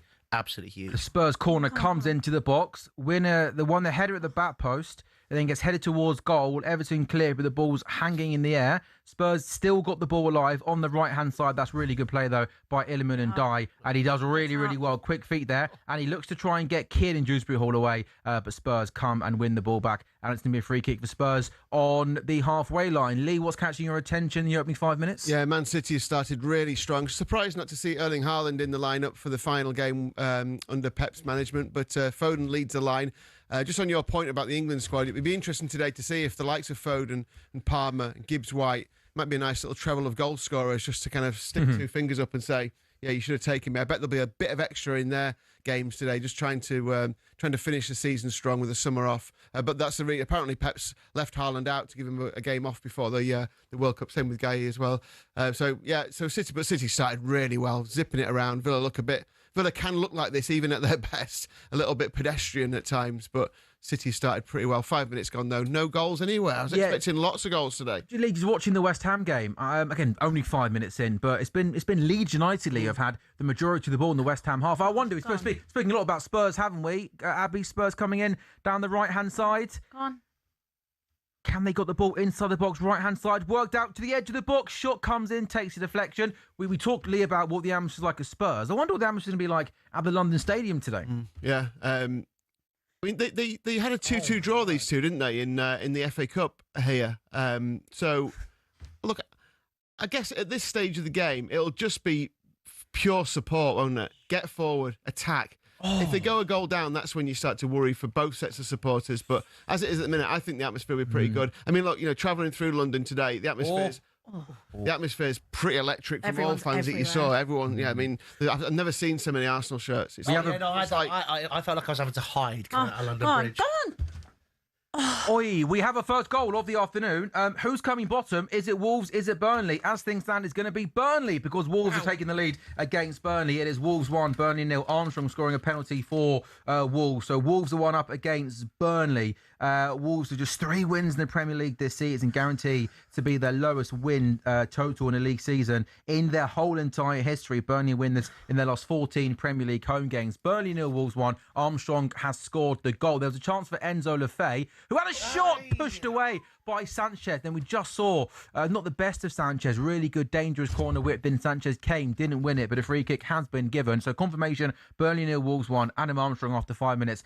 Penalty scored. Abby, what was the chance? Chance for Leeds United inside the box. Calvert-Lewin should score. Ball gets played. It's not Calvert-Lewin, apologies. The ball gets played in out to the left-hand side. It's like a cross shot that comes into the box. And I think that's Nemecha from close range who tries to get a shot away. And it's a first-time shot. He kind of turns his body towards goal. And Louis, he's a couple of yards out and probably should do better there. He absolutely should have done better there. That was a real opportunity for Leeds to take the lead. Oh, he catches it so poorly. And it goes wide, but it is Nemecha, yeah. For the that's probably the best thing to happen for football right now. So we see what happens because then it keeps West Ham in the game at 0-0. Yeah, and Louis, there was a chance for Enzo Lefebvre. He got down the right hand side for Sunderland, didn't he? Forced to save from Sanchez. Yeah, but Sanchez, I mean that was a really really good save for him. Then obviously, like I said, he flapped at a corner, which is could you not be any more Robert Sanchez after making a great save? Doing something pretty abject. So Chelsea still 0-0. Good thing for us, I guess. But I'm hoping that we can get a foothold in the game after seeing Cole Palmer start so well as well. Yeah, just one goal then so far in the opening 10 minutes in the Premier League. It's Burnley 0, Wolves 1. Adam Armstrong scoring for Wolves. So then as things stand in terms of how we are for Europe and in terms of relegation battle, it is as you were. Abby, what have you made of Spurs to start in the opening 8 minutes? They've been all right. They're trying. It's just the real lack of. We just have such a lack of quality in and around the box. Like crosses into the box, just never make it to the man. Like shots outside the box. Just that is the biggest problem, and that's been such a tale of our season as well. But they're trying. So that's all a girl can hope for, I guess, isn't it? And you'll be happy to know as well, West Ham have really, really started poorly. Leeds are pouring bodies forward, and it looks like Leeds are almost just going to come and try and have a free hit and end their season on a high. I mean, they've got nothing to lose, have they? What a year Daniel Farkas had. And that Nemetcha chance was brilliant. As Tell comes, that Udogu comes forward for Spurs' shot is blocked. And again, Everton clear. It remains Spurs 0, Everton 0. Lee. Yeah, you're right. I was with a couple of Leeds fans earlier in the week, and although they weren't exactly calling for his head during the season, they weren't massively happy with him, and they're just full of praise for him now and what he's done, and obviously getting to the FA Cup semi-final as well. They can't speak highly enough of him, which just shows how fickle you can be being a football fan. There was not even some talk of him possibly not making it. I'm not saying this story had any legs in it, but there was some talk of him when he got them up and not even getting to the Premier League, Daniel Farker. Yeah. Well, there was the history, wasn't there, of like when he's come up with Norwich in the past. Struggled. Apparently, he spent. I was talking to them about that, and apparently, when you look back, they spent about 10 million or something Norwich when they came up that time, so they didn't really give him any chance. And Leeds strengthened really well, didn't they? And I probably owe Leeds and Dominic Calvert-Lewin a public apology, because I almost sort of scoffed of them signing him. I thought, he's had an awful injury record at Everton. When he played, he looked almost unfit. But fair play. I mean, it was some signing, wasn't it? He came in, and that kind of, he went on that run, didn't he? Was it 7-8 games in a row where he kept scoring? And those points, Louis, almost kept Leeds up. Absolutely. I mean, you put Calvert-Lewin inside that 6-yard box, you back him to score pretty much every single time. And, it's something which you can't... Oh, Danzo with a chance for Tottenham. It comes in from a corner. Everton don't clear their lines. And the ball just... What are you worrying at there? I thought it was That's Sunderland. Yeah. And it just fell to Danzo, and it's probably the one player on the pitch, Abby, you didn't want it to fall to. I think it's very cliche. He snatched at that shot from close range like a centre-back would do. Yeah, he did. You don't really fancy Danzo when it comes to goal scoring, to be honest with you. There's been a few... Oh, everyone is there today. Kudus is there. Yeah. Well, they found them all. They've dragged them all out of out of the medical. From wherever they were worldwide. Just talking about Calvert-Lewin there, he's got 14 goals this season. He's in that kind of top 4 English players who've... so you got Welbeck scored 13, Calvert-Lewin 14, Gibbs-White 14, and Ollie Watkins 14. Only one of those 4 going to the World Cup, which is pretty remarkable, really. These are the players. I mean, Gibbs-White, especially scoring that many goals from midfield. Wow. I mean, the Ivan Toney inclusion came out of nowhere, didn't it? Really, I think in particular him. So I thought he was just going to pick 2 centre forwards to go. In the end, he went for a third one. So we are 12 minutes in then to our 4 o'clock games. It's Brighton 0, Man United. In fact, I'll be easy to tell you where there has been a goal. That's at Turf Moor. Burnley 0, Wolves 1. No goals yet in any of our other games. The West Ham 0, Leeds 0, Spurs 0, Everton 0 is our main focus here on talkSPORT goals this afternoon. Both teams have had Leeds have had the best chance in the West Ham Leeds game. Nemetcha with a shot from close range, trying to twist and turn as the ball came firing into the box, and it just went wide. Spurs have actually started really well at the Tottenham Hotspur Stadium. Kevin Danzo had their best chance in the corner, which Everton didn't clear. Kind of snatched a shot and it just went wide. But Everton at the moment have got a free kick far out on the right-hand side. Some way to go to goal. Are they going to work this one shot? They're going to try and sort of play a pass into Danny Roll, who made a run, slightly overhit, and it goes through to the goalkeeper. Liverpool have had a really good spell of possession. Can Mo Salah, in his final ever Liverpool appearance, get a goal? I'm guessing that Salah and Robertson might get sort of a 75th minute substitution maybe together, where the Kop will salute 2 genuine Liverpool legends. Also, by the way, John Henderson is back at Anfield today. Obviously, part captain in that Liverpool team that won the Champions League in 2019 and the league a year or so after that. So no goals yet then, apart from at Turf Moor. Why have we got Burnley Wolves in our TVs, Lee? I've got no idea. I mean, it's bang out of order, isn't it, really? Let's be honest. Battle of the bottom. It's crazy, isn't it? I was just having a look at the stats on the Palace. I was intrigued by this game today, Palace versus Arsenal, both looking at what they've got to come in the coming week. Both eyes on European finals, you would think. And in terms of the stats so far, there's been Palace have had no shots, 28% possession, no shots on goal. Arsenal have had a couple though, so because I was thinking that's a 0-0, 1-1 all day long. And in terms of the other game that no one cares about, apart from Fulham and Newcastle fans, I don't think they care either, by the way. Yeah, probably not. Yeah, it's a battle to see which one ends up last on match of the day. That one's obviously 0-0 as well. They all are. And in terms of the stats on that one, Fulham have started okay, couple of shots on goal, but nothing much happening in that game at all.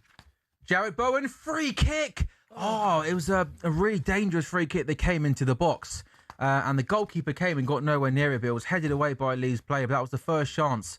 I'm not sure what's happening. Everton player getting involved with Seamus Coleman was having a bit of an argument. Chance at the back post. Oh, again, he should do better. It's João Palhinha. Free kick out. He comes in from the left-hand side, flicked on towards João Palhinha at the back post. His first-time shot went over the bar. He snatched at that, Abby, and he should have done better. He's only a couple of yards out. There's been chances, half chances, but I think that's better than a half chance, Abby. No, I think the Gallagher one was as well. He took it on the turn and hit the outside netting. But I don't know if there's the panic of when they get in that situation, the nerves of it. But just have a touch, have a moment, just have a breath. It might actually end up in the back of the net. Two chances for Spurs. A Danzo shot from close range, which went wide, and now a João Palhinha chance. West Ham have got a corner against Leeds at the London Stadium. In swinging corner. Again, it's a really, really poor corner. Doesn't beat the first man. It's so poor. It comes back out to Somerville on that left-hand side. He's going to work it back. Again, the cross comes into the box, but again, nobody's at the back post, and Leeds managed to clear. Louis, how Chelsea started at Sunderland? It's been a pretty average game, to be honest. Chelsea, though, have had a few attacks, looking a little bit better in sparse occasions, but, Sunderland really have maybe had the upper hand. We were discussing earlier how much of a good season they've had. They seem to be the ones that are getting further ahead and having more of the chances from what we're seeing so far, and they look a lot stronger than Chelsea do. But free kick here from Pedro Neto, and then Chelsea failing to capitalise on that opportunity. Did you think there was a chance that Levi Colwill could have made the World Cup squad? No, I think that he was fit too late. It was interesting to hear that he was maybe considered for an inclusion, but I do think that would be something which was a little bit mental. What I also think is a bit mental is not taking Harry Maguire, but that's just me. But I think a lot of people do agree with you. Yeah, but Levi Colwill, that potential inclusion, I thought was a little bit odd because he's played no football this season, basically. Yeah, I totally agree. It would have been bizarre to take him off of 4 games. Yeah, that'd be ridiculous. Well, I don't think it's even 4. I think it's 2, 3. Yeah, I think the Maguire one was weird. He wouldn't have started. Oh, it's the first real chance of the game for West Ham. Jarrod Bowen down the left-hand side, inside the box, tried to cut the ball back across goal, came off a Leeds player. It then fell to Pablo. His first-time shot took a deflection, and it went out for a corner kick. But as that ball fell to him there was half a chance. Going to be a West Ham corner, Abby. Yeah, I honestly haven't taken my eyes off the Spurs game. I haven't watched anything for West Ham. But yeah, just on the Maguire thing, he wouldn't have started, but I just felt like he's had a good season. I don't really understand why he hasn't had the call up. Same with Lewis Hall. I thought that was a bit of a rogue one. Ivan Toney cannot be a better fullback option than Lewis Hall in any world. I think his idea is that he's got versatile players. Obviously Jed can play on the left and play on the right. He could also play on the wing if you had to. Pace wise as well. I think Dan Burn, again, another versatile option. I mean, it is very peculiar. I mean, Ivan Toney came absolutely out of nowhere as well. But what we were saying before, maybe it's because he can play in the heat. I don't know. There's all just odd things. I know Foden, I know Palmer have had poor seasons, but just not even to have the option off the bench, or Gibbs White, even Madueke over Bowen. I'm not even saying that from a bad mind point of view. Just I don't know. There's some odd decisions, but at the end of the day, he's the one that's in charge. He's the one that's got the pedigree, not us. So. To counteract that, though, at the same time, I agree with everything, but to play devil's advocate, if you look at maybe he's taking Madueke for the sake of the squad. You've got someone who's naturally used to playing second fiddle to Bukayo Saka at Arsenal. Maybe it's kind of a case. Part of him thinks if Palmer and Foden aren't going to start, it causes more conversations. Yeah. If Palmer and Foden don't start, whereas if Madueke doesn't start, it becomes normal and natural. Exactly. Also, Trent. I mean, again, I don't even think that's being spoken about enough. I know he's not fancied Trent from the get-go, but just from, I think it's weird not taking Trent, especially from a dead ball situation. Having him, you can have him in the field as well. It's about Trent here. I'm with you. I thought Trent. The fact that we've got 26-man squad, Palmer, Foden, and Trent all don't make it. Imagine saying that 6 months ago, a year, that all 3 of those players wouldn't have made it. Louis, was that a chance for Sunderland? Half a chance? Indeed. Brian Brobby obviously just had a fantastic season, and he just keeps getting into these positions where he can maybe cause some problems. He's somebody, if we're talking about centre forwards in the summer, he's someone I'd love to see in a Chelsea shirt. Liverpool have got a free kick just outside the Brentford area. Is this a Szoboszlai range here, Sam? This is definitely Szoboszlai range. I wonder if Mo Salah is possibly saying to Dominic Szoboszlai, hey pal, it's my final game at Liverpool. Any chance I could fancy just maybe guiding this over the wall? But yeah, it does look in prime Dominic Szoboszlai area. It's 18 minutes gone. In fact, is that too close for Dominic Szoboszlai? Oh, there's a cross shot that came across the face of goal. and Sunderland, who have been all over Chelsea, are still trying to push for that first goal. I wonder if Mo Salah's going to get his way here, because it is quite close to the goal, which is kind of probably too close for Dominic Szoboszlai. And I wonder if Mo Salah is going to sort of pull rank here and say, come on, Don, let me just try and curl this over the wall. And again, this is a big game. Liverpool have got to beat Brentford, and Man City have got to lose. And Man City got to beat to Aston Villa for that 6th place to become Champions League football. Is it going to be Salah? Is it going to be Szoboszlai? It's going to be Salah! Oh, he hits the post! Oh, Mo Salah hits the post at Anfield! He goes over the wall and it comes off the post. I can't believe that. Oh, God, Sam. So unlucky. That's so unlucky. It's a really nice free kick. That sums up his season, to be honest. He curls it Oh. really well over the ball, but just doesn't get enough bend on it. And it comes off the post. And that would have been a nice way for Mo Salah to sign off Anfield. What a shame. That's a shame. That's a real shame. I want to ask you about Arne Slot, though, because it keeps going back and forth. He's staying, he's going, he's saying he's going. This week they said he might be going. Where are we at with that? Fulham won up against Newcastle home. It looks as if everything is pointing towards Abby that he's going to stay. I mean, all of the reports that are coming out of the football club are that the Liverpool ownership are wanting to back him, that think injuries have played a big role this season, and that he's going to be there. I don't think he should be there. I think we've had a terrible season. Performances have been consistently bad. I would have liked Xavi Alonso, but looks like, Abby, that he's going to be there next season. We are looking for a possible penalty. Tyrone Mings' high foot in the area. I couldn't see who it was against. I just slowly looked at it. Got so many games on here. I only saw it on the freeze frame. It looks like they said no to that penalty. It's a high foot in the area. Which, it was high. It was dangerous, but who knows what VAR do. Who scored from them? Lee, what's catching your eye? There's some feisty challenges in that Everton Tottenham game. There's some feisty challenges. Let me guess. Won't even get booked for it. Won't even get booked. Was it roll on? Gonna check it? No. This is a possible. I mean, if they're going to check this, it's a very Well, I tell you what. Up the kind of like on the shin. That's a bad challenge. Let's just keep the consistency though, because obviously the Kai Havertz one wasn't a red, so this surely couldn't be either. Surely not. Nah. Do you know what? It looks worse in slow motion. It's Danny Roll on Van der Ven, and Danny Roll is trying to play a pass. And as he plays a pass, Van der Ven gets there in front of him, and as he obviously goes through the passing motion, he definitely does catch Mickey Van der Ven low on the leg. Roberto De Zerbi's not happy. I don't blame that for me is not a red card. No. There have been a few, to be fair, against Tottenham players in this game already. Everton aren't messing around. They've been pretty forceful. Did he book him at least? I think it's a foul and a yellow card, but I don't think that is. They're fuming because I don't think. Abby, I understand that you've had some tough decisions go against you this season. We've had nothing go for us. But no, sure, I appreciate that. But for me, as a neutral watching that, I think Danny Roll has only got eyes on the ball. He's trying to play a pass. He catches Mickey Van der Ven. I'm not disputing that, but I don't think the intent's there. I don't think there's enough force there, and I don't think for me that's a red card. Well, again, they'll probably come out and say that they should have given it like the Brian Brobby one. Yeah, sure, but I and everything else. Yeah, but Abby, I at the time said that. What about the other night? I at the time said to you that was the Brian Brobby one was dangerous play. What about the other night? Joe Spence got broken jaw. And again, that was a poor decision. So it's another one. So again, we can sit here. I'm not disputing that. I'm just saying my opinion. No, that's fine. But I'm so sick and tired of the PGMOL. They actually just don't know what they're doing. Like they don't. Like I don't think half the problem is they don't know what the rules are. They leave everything up to the people in their ear. I just the decision the other night, the Delap one. He's got broken jaw, but no problem. You pull someone's hair accidentally, that's violent conduct. But Delap can do what he did. Or the ball's not in play, allegedly. Well, it is in play. Just to put some dot the I's, cross the T's, that Fulham goal scored by Issa Diop. It was a really good Kevin free kick that came off the bar, and then Issa Diop headed it in. There was an outside chance of Newcastle on 11. Did they won today? And by plenty of goals. They could have come 8th in the final European spot. That was unlikely, though, even if they won, because their goal difference is 7 worse than Chelsea. But Fulham are leading Newcastle by a goal to nil. No side has drawn fewer home games than Fulham in the Premier League this season. And Newcastle have won just 2 of their 8 Premier League games away from home so far in 2026. West Ham with a shot from distance, which the goalkeeper pushes away. And Lee, in the last couple of minutes, Spurs are in down the right-hand side. It's a really good ball played across the face of the goal. A good header away. Spurs have got the pressure on now. Udogi's got it on the left-hand side. He comes back to tell. He comes infield.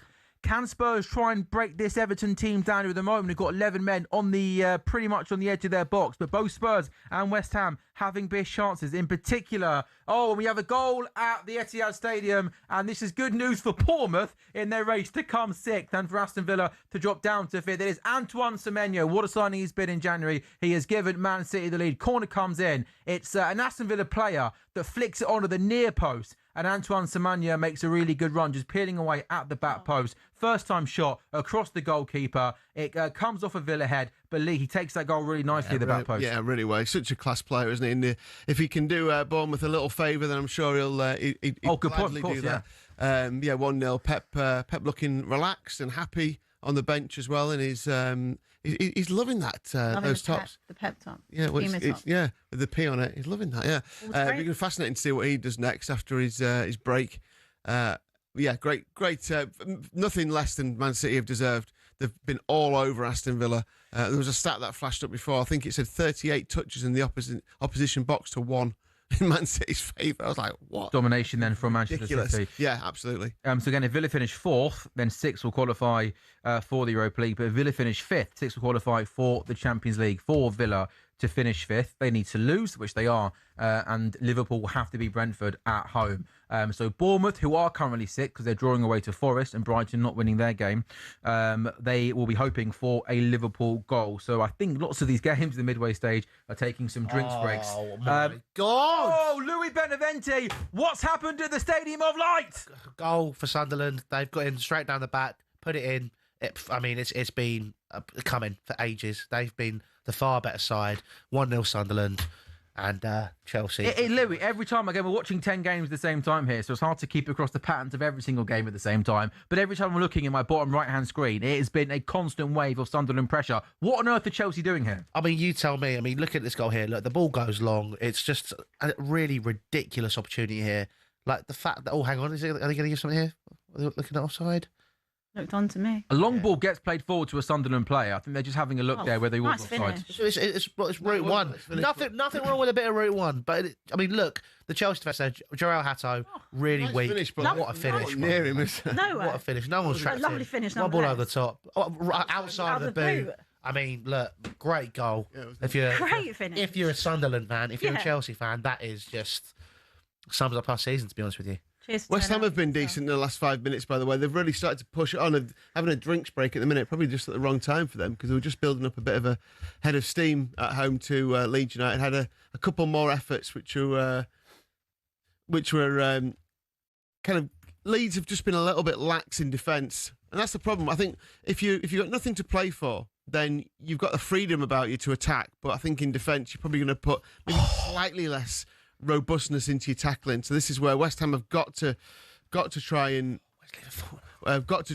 capitalise on this, as have Tottenham. Tottenham have been playing okay, but to come back from there, they had a drinks break. It's pretty warm in the capital today, so I think there's going to be drinks breaks throughout and on the south coast by the sounds of things. Just to clarify then, that Sunderland goal is a big goal because, again, what's happening with 8th place? That is Conference League football. As things stand then, with 26 minutes played, Sunderland are 8th in the Premier League table. They go above Chelsea, they go above Brentford. Sunderland 1, Chelsea 0. Sunderland, as things stand, if everything stopped like this, they will be playing in the Conference League next season. And given the fact that they just got their back-to-back promotions, League One to the Championship to the Premier League, look at the Sunderland fans there. You can see them enjoying themselves, aren't they? Because they'll know what's going on right now. It'd be great. They're 8th, they're Conference League, and to tell you what, with the way European teams, English teams go in the Conference League, they might think, you know what, we'll go in the Conference League next season. It looks like Abigail Summers. We are going to see our first long throw from Vitaly Mykolenko at the Tottenham Hotspur Stadium. I take that back. He works it short, but can he put the ball in the box? Mykolenko, ball in the box. Spurs win the header, and it's going to come out to Danny Rowe. I think Spurs and West Ham are both playing really well in the last 10 or 15 minutes. West Ham started sloppily at the London Stadium, just coming back into it. Spurs have had big chances at the Tottenham Hotspur Stadium. Danzo and Paulinia. Everton been really, really lacklustre. They've been really poor over the last couple of weeks. 6 without a win. But this is nice football now. Mykolenko, cross into the box. Really good defensive header there from João Paulinia. Can Everton keep the pressure on? Yes, they can. They're starting to play some really nice football. James Garner, Ilgabunum linking up in midfield. Illiman and Died down the left-hand side has been pretty quiet. West Ham, ball into the box. Right-hand side, that is an outstanding defensive header there. I think that was Bio for Leeds. A ball was just stood up. It felt like it was in the air for an eternity. And I thought that big Tommy Soucek was going to get his head on it. And There is. Oh, I just saw a Nottingham Forest player. Did you see that? He must have. We're going to pretend that didn't happen. I just saw a Forest player. I agree. Was it Igor He Jesus was just running away like he'd scored a goal. I'm glad you saw that as well. And I'm glad I didn't shout out goal. It is still Forest 0, Bournemouth 0. Given we've got 10 Premier League games going on at the same time, there hasn't been too many goals going on in the Premier League. Rico Lewis for City, across goal. And no honestly, one's this there. could end up 4 for City. Yeah. It almost looks like Lee, the Aston Villa have been on the lash over the last couple of days. Yeah. Can you blame them? No. I mean, to be not fair, at they all. win the Europa League. Not Probably at all. not. I'm actually happy for them. It's a nice story. Abby, Gabby will be with him, by the way. Gabby Agbonho on the Wednesday morning and then the Thursday morning was a joy to behold, listening to him on the build-up and then the aftermath of it. It must be. That's what it's all about. fair play to Aston Villa. I've got a lot of respect for your Villas, your Newcastles have won trophies in the last couple of seasons. They're big clubs, big football fans. Abby, how are the so half an hour in? I should check in. How are you? How are you feeling? Tense. Yep. Same, really. They're playing. Are Spurs staying up? Don't know. No idea. Couldn't tell you the answer. No. Couldn't tell you the answer. Also, by the way, you know how like a lot. You're obviously in a distressed position. Have a look at Louis Benavente over there. You look like you've seen a ghost for the last half an hour, Louis. I'm just like scanning between all the games. I've got the Spurs game on here. I'm watching us get absolutely torn apart by Sunderland. West Ham up in the top right corner. I mean, this is a great day for football. Yeah. I'm kind of less A West Ham goal, I It's a think. great day for a hate watch. Oh, it is a really good day Great for day a for watch. it. Apologies, Abby, for this, but a West Ham goal would just make everything even more exciting, wouldn't it? I just don't see West Ham scoring here. I No, don't they know will. why. They I will. don't like the pattern of the game for West Ham. Had a decent 5 or so minutes, but You'd have to be more. I'd urge you is more Spurs. Spurs scoring would be the stranger outcome of the two. But you've Yeah. had a lot of good chances. We have, but it's about actually finishing them off. You know, West Ham actually have been all right at home the last couple of games. They've actually got a lot more than we've got, in all honesty. So that's my issue with Tottenham when it comes to actually scoring goals. Yeah. And not making an individual error, which we love to do too. So. City just continue to batter Aston Villa. where's the City been for the last 6 weeks, Lee? Well, I think. Well, I mean, They needed it in the when Premier they're League. at their absolute best. I mean, it's only 1-0 still. That's the problem I think we've had with City. When you've watched them and they've been absolutely at it, and they've just not been able to put the ball in the back of the net. This looks like a game where it should finish 4-0. Villa had no shots on goal. City have had 6, 2 on target, scored a goal. Every time I look up at that game, you got Pep kind of putting his head in his hands, like, how have they not scored that one? Liverpool have been pretty strong in the last 5-10 minutes as well. Loads of opportunities down the right. That could be a penalty for Liverpool. No, What happened there? Maybe both. Mo Salah played Curtis Jones in down the right hand side. He tried to play a ball across goal. He's gone down under a challenge. I think the referee hasn't given a penalty here, has he? I think he's given a corner kick there. That was Salah. Jones on the overlap. Jones tried to. I think Jones gets the ball first, and then he's taking the ball out of play. And I think it's one of those where I think he almost falls into the Brentford defender there. Yeah, and kind of slips as well. I think that's Yeah, fair enough. I don't think Yeah, I don't think it was he- an intentional foul, but he did No. go over his leg. I think But- he loses his footing a little I bit think and it's almost not a falls penalty. into the leg of the. And Not a yeah, penalty. Be I think unfortunate. confirmation there. So 32 minutes gone. Brighton 0, Manchester United 0. Burnley 0, Wolves 1. Wolves will not be finishing bottom in the Premier League as things stand. Palace and Arsenal 0. Fulham lead Newcastle by a goal to 0. Could it be the last game for Marco Silva at Craven Cottage? Issa Diop has scored for them. Man City leading Aston Villa by a goal to 0. Antoine Semenyo scoring that goal. Man City unbeaten in their last 15 Premier League games. The 2-0 loss to Man United in January. Following their 4-2 win against Liverpool last time out, Villa looking to win consecutive Premier League games for the first time since November, December. They really haven't been in good form in the Premier League. Nottingham Forest 0, Bournemouth 0. Just hit the So as post. things stand, Just hit the post, Forest, by the way. Forest hit the post. As things stand, Bournemouth are 6th in the table. Sunderland, Chelsea by a goal to 0. And the 2 games involving the teams battling for relegation are goalless. So really, the kind of one big movement at the moment in the Premier League is that Sunderland, who started 10th, are now 8th in the Premier League. And again, 8th place is Conference League football. So as things stand, Sunderland will be in the Conference League. Abby, what's going on in the Spurs game? Just Everton just grown into it a little bit in the last 5 minutes or so. If this was any other situation, I'd actually say that. Iliman Ndiaye! Ndiaye, do you know what? He does so well. It's really, really good quick feet down the right-hand side. He cuts in on his left foot, and you just think, get the shot away. That is him at his absolute brilliant best. Quick feet, skillful, but he just wasn't able at the end to get that shot away. I think it was in the end João Paulinho who came in and made the tackle, but it's going to be an Everton corner, Abby. Yes, it's not ideal. not. But I actually think Spurs have been playing all right. It's just, if this was any other week, I'd probably be a bit more relaxed. But it's just really hard to trust anything with them, in all honesty. I don't really have much to say. No, you're just playing on your nerves, really, aren't they? Derby and West Ham playing on nerves, and you just won. You won. Oh, Forest have scored, and guess who scored the Nottingham Forest goal?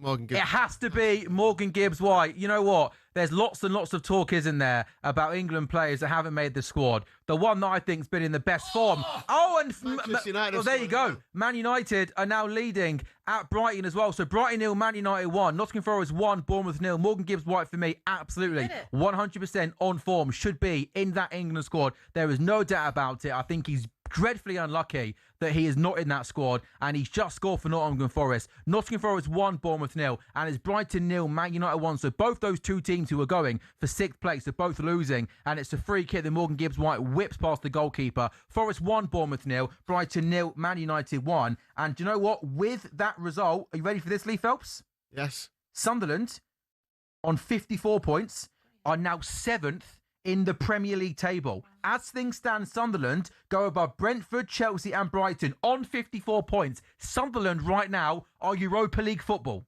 Wow. And Bruno got the assist. Yeah, the assist. Yeah. Just got the assist record. Dodgy header. It's interesting seeing that assist. Nothing against Bruno, but that assist record when they're starting to introduce the corners. Yeah. You see how many corners Henry and was it De Bruyne who was also on that list. They got about 3. Bruno's got about 20. No, he hasn't. Not as many as that, but yeah. But it is what it is, isn't it?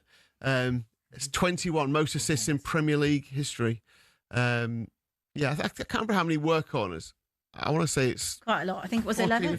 I thought. Yeah, so just confirmation there. Bruno Fernandes is now on 21. He's out on top by himself. 21 Premier League assists. I know people are sort of trying to poke fun at him and I think put the achievement down, but it's great. still pretty remarkable, isn't it? Right? Yeah. The thing is, they never included the corners bit before he came on. It's almost like, why include the corners now? Chance for Leeds. They're going to score. Oh my God, how Leeds not scored? How? Lemaitre with a ball to Dominic Calvert-Lewin. Gone. And Dominic Calvert-Lewin is literally a couple of yards out, and his shot is well saved by the West Ham goalkeeper. But Leeds were having a decent spell here. Dominic Calvert-Lewin, a couple of yards out, he has to score. Yeah, and you'd have, as Louis said earlier on, in that scenario, you would put, you just think, yes, he's definitely going to score it. But he doesn't need that many chances, though, to get those. So, if he gets in that position again, then you probably think he will score. Remember, we were kind of saying earlier on, all these players who've been left out of the England squad, Gibbs-White, Palmer, Foden, Calvert-Lewin, Welbeck, all playing today, and all getting chances to score as well. Gibbs-White was fouled for the free kick that he then went and scored. It's real end-to-end stuff, this Leeds-West Ham game, as it was in the Cup when they drew 2-2. Obviously, West Ham losing on that day on penalties. Yeah, penalties in it, wasn't it? So West Ham have a good spell. Leeds have a good spell, but neither West Ham or Tottenham are going to have a good spell for a prolonged period of time, are they? Sorry to cut you off, Lee. Louis, to the Stadium of Light, was there a handball appeal for Sunderland? Absolutely. Sunderland had a handball appeal. Wesley Fofana doing what Wesley Fofana does, being absolutely useless at centre-back. And how much did he cost? £70 million. £70 million and 2 ACL injuries. We paid £70 million for him. He is Bambi on ice. He is one of the worst centre-backs I've seen in my lifetime at Chelsea. Yet somehow people still think he's worth money. I don't know why they think that. He's absolutely useless, and he nearly gave away a penalty, which in other seasons we may have seen given to Sunderland in that case, and could have seen them go 2-0 up. Absolutely abhorrent footballer. Just to confirm a couple of things then. Bruno Fernandes has his 21st assist of the season. It is now officially the most of any player in a single Premier League season. And with Brighton 0, Man United 1, Nottingham Forest 1, Bournemouth 0, as things stand in the Premier League, Sunderland have gone up to 7th in the table. As things stand, the real big moves of the day are Sunderland, who are currently in a Europa League spot. Brighton 0, Man United 1, Forest 1, Bournemouth 0. Bournemouth are still 6th, by the way. So they could get 6th and lose today. They are still hoping for a Liverpool goal. Was there a chance there, Lee, for Liverpool? Yeah, Gravenberch got it, chested it down, just made room for himself on his right foot, and great save from Callagher, just pushed it out for a corner. Liverpool then got a corner. Mo Salah's going to whip this one in. 38 minutes gone. In swinging corner in front of the Anfield Road, and Queven Kelleher does well to come and punch. He comes out to Curtis Jones on the left-hand side. Good to see him starting. Oh, what happened, Louis, at the Stadium of Light? Malo Gusto puts a great ball in, and João Pedro just misses a header to put us on level terms with Sunderland. Really good opportunity for Chelsea here. Great in-swinger by Malo Gusto, and Chelsea maybe looking like they could grow into the game, but it was really unfortunate that did not go in the back of the net. A great opportunity. What players do you think are most going to benefit from working under Xavi Alonso? I think all of them will, to be honest. They've been stuck with Callum McFarlane and Liam Rosenior for the past 12 months. So, I think at the end of the day, it's very much a case of we're going to be looking at this, the last race is January, they've been stuck with them. But look, realistically, I'd love to see how João Pedro can maybe continue the form that he's had this season. Cole Palmer. Has he been one of the bright spots this season for you? Yeah, Pedro coming from Brighton? For me, I was really surprised. I'll be honest, I didn't really rate him. I thought, a lot of penalty goals, somebody who I didn't think would really set the world alight for us. I thought was an odd signing. But, he's come good, 22 goals this season. None of them have been penalties either. Been really, really important. There have been patches where he has been poor.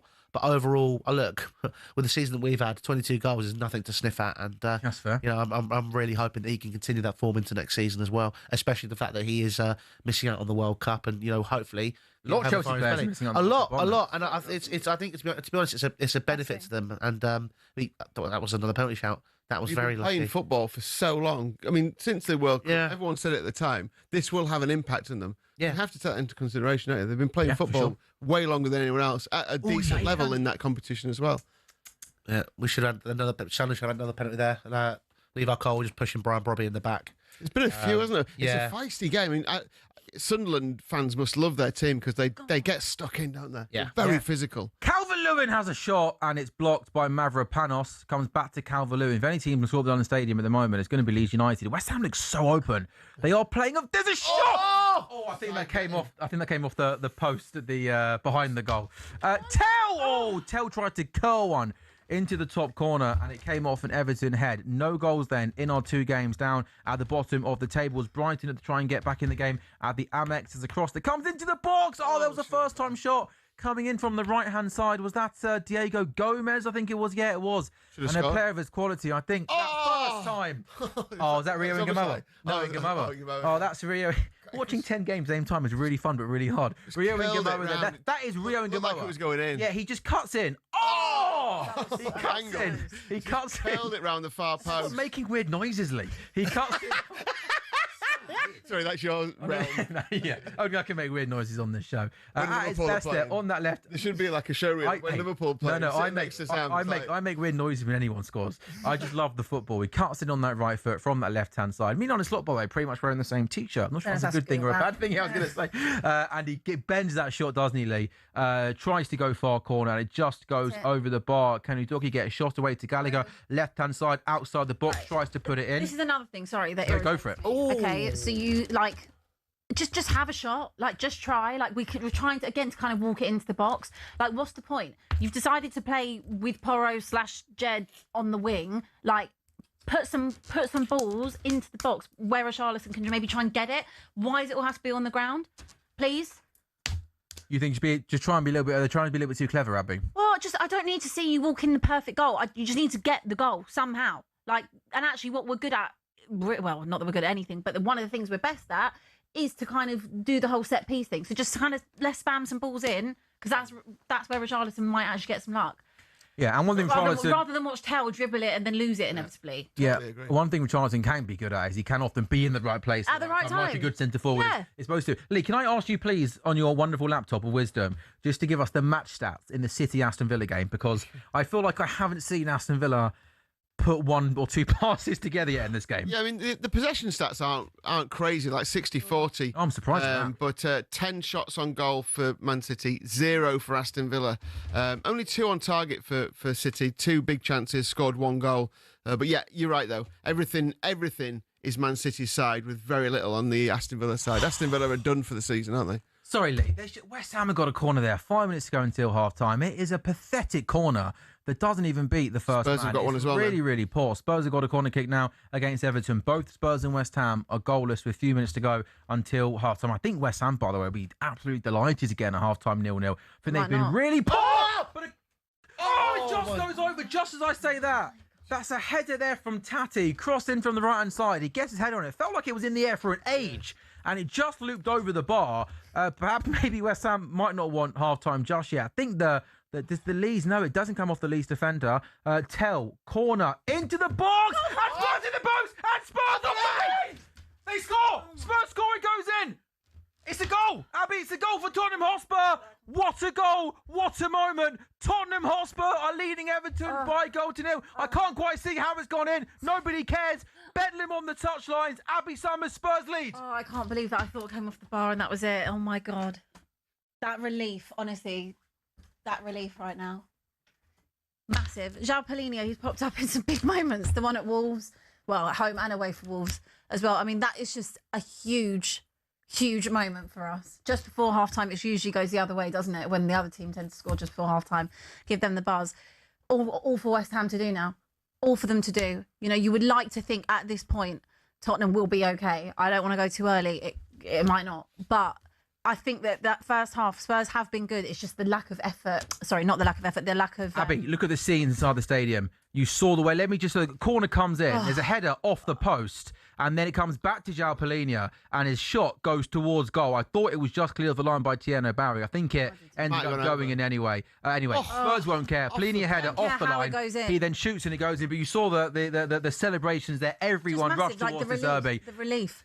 Yeah. You know, that's what it's about, just having that relief and just hopefully Tottenham can just see it out for the next 45 plus. We were talking before the weekend about, you know, I know you make your own luck, but Tottenham have been unfortunate and had lots of situations over the last month, 6 weeks where they haven't had the run of the green. Yeah. At last, one has finally. off the post. Yeah. I think the one over the line probably was over the line anyway. But I think Palhinha ended up putting it anyway, didn't he? Yeah. But look at De Zerbi. De Zerbi is sprinting down the touchline. He's booting everything everywhere. All the Spurs players came together, and I think it's fair to say there are limbs inside the Tottenham Hotspur Stadium. What a goal! What a moment! And to be fair, Abby, I think Tottenham Hotspur deserve to be one up. United, by the way, 2 up away at Brighton. Brian Mbeumo scored that goal. I've been really impressed with Tottenham's intensity so far. I mean, Everton had maybe a decent first 5 or 10 minutes, but you've had the best chances, and it looks like a Spurs team that knows what's on the line today. And so far, so good, Abby. Yeah, they've turned up today, which is good. But again, look, as we said, Spurs didn't actually have to win this game. They just had to make sure they don't lose. This is a much more promising position because being at 0-0,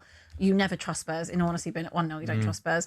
But you would like to think that having that, knowing that you could get your 3rd home win of the season, which is better late than never, there's so much on the line. They're awake. The crowd, I have no doubt, have been unbelievable. And things have been stacked against us this season. How refreshing is that, Abby? See the manager celebrate like that, with that passion, that emotion. That's what you want to see. You want to see your manager. Like, if you're going to keep... If we stay up, it's because of him. It's because of him and the way that he's been since coming in. Under that, idiot Igor Tudor, what a waste of time that was. Complete waste of time. We were going nowhere with that. Ridiculous decision. Going nowhere with Thomas Frank. So we actually have a manager that's got a bit about him and got a bit of passion and you can buy into. And that has transferred onto the players. What? You've just gone 1-0 up and poor Igor Tudor's getting it. I don't ever want to. I don't ever want to see Igor Tudor in North London. No, I don't think he's going to come back. Also, we were talking about that the Van der Ven foul that you said wasn't even anything. That wasn't even a yellow, by the way. I said it wasn't a red card. Yeah, that wasn't even a yellow. Only because I think the lad is genuinely trying to that is a nasty picture. That ended up being... Do you understand my rationale? He's trying to kick the ball and he's caught. I mean, to me, at least at the very least, it's a yellow. Okay. That ended up being an Everton free kick. Yeah, obviously VAR can't come back in for a yellow card, can they? I just didn't think it was a red card. Everton free kick that was given us. Yeah, again, I don't agree with that. So confirmation then, Spurs leading Everton by 1-0. It's Brighton 0, Man United 2. Brian Mbeumo scored. And the Premier League champions, Arsenal, are winning 1-0 away at Crystal Palace. Gabriel Jesus has scored that goal for them. Arsenal have won 29 games while keeping a clean sheet in all competitions this season. Palace are winless in their last 6 Premier League games. We are not too far, are we, here from the Selhurst Park, are we? It's one train, isn't it, from here. And there were plenty of Arsenal fans. West Ham nearly scored, Lee Phelps. Is that Pablo who has a shot which smashes into the side netting? They're puffing West Ham, Lee. It's not happening for them. No, it's not. Bit of aggro in the Sunderland-Chelsea game as well. Oh, yeah, it's just... It's scrappy. Leeds had a good chance to score at the other end as well, by the way. But yeah, West Ham... You wonder now, obviously, that the word will have got through to that stadium and then obviously get them in at half-time. But it's a massive uphill task for them now to go and win this game. They're 40-1 on 1-40 to go down now. West Ham, Tottenham at 16-1 to go down. So it's obviously they need to win. Tottenham need to lose. There's a big turnaround needed for West Ham to stay in this division now. And they don't look like breaking through Leeds, to be honest with you. But they know what they've got to do. 45 minutes to save your season. At least all you should do if you're West Ham is do your job. Beat Leeds United. But yeah, Sunderland still leading 1-0 against Chelsea. Have come back into it in the last 10 minutes or so. We've been. They are so physically dominant, though, Sunderland, aren't they? They do not mess it out. Well, I think the one thing that we have been attacking is their left-hand side. I think Malo Gusto and Pedro Neto have had some joy down there, and that's where the aggro is all coming from. So maybe they'll keep attacking that side, but I do think that's where Chelsea maybe get a goal back in the game, but it's not looking particularly promising. I mean, it's again, Sunderland with that victory are 7th in the table. I mean, both Bournemouth and Brighton losing, and they've both got tricky games. Obviously, Bournemouth away to a Forest team who domestically be in good form. Obviously, Brighton not easy against Man United at home. I mean, Bournemouth are still 6th in the table. City doing their job in terms of beating Aston Villa, but Liverpool needing to beat Brentford. So we've got half times then coming into us then in the Premier League. Here's where we are at: Brighton 0, Manchester United 2. Bruno Fernandes with an assist today, 21 assists in the Premier League, more than anybody else in history. Wolves, as things stand, not bottom of the table. They're beating Burnley by goals nil. The Premier League champions Arsenal are leading 1-0 against Crystal Palace. Fulham 1, Newcastle 0, Liverpool 0, Brentford 0. Man City 1, Aston Villa 0. An early Antoine Semenyo goal for Man City. Forest are leading Bournemouth by a goal to nil. Sunderland 1, Chelsea 0. Sunderland, as things stand, Europa League football. Spurs 1, Everton 0, and it's West Ham 0, Leeds 0. West Ham 0, Leeds 0 was half time. We're just waiting for half time officially in the Spurs Everton game. The Liverpool, the only thing that's not going the way we thought it might is Liverpool to beat Brentford. I mean, they've had 13 shots, only 3 on target.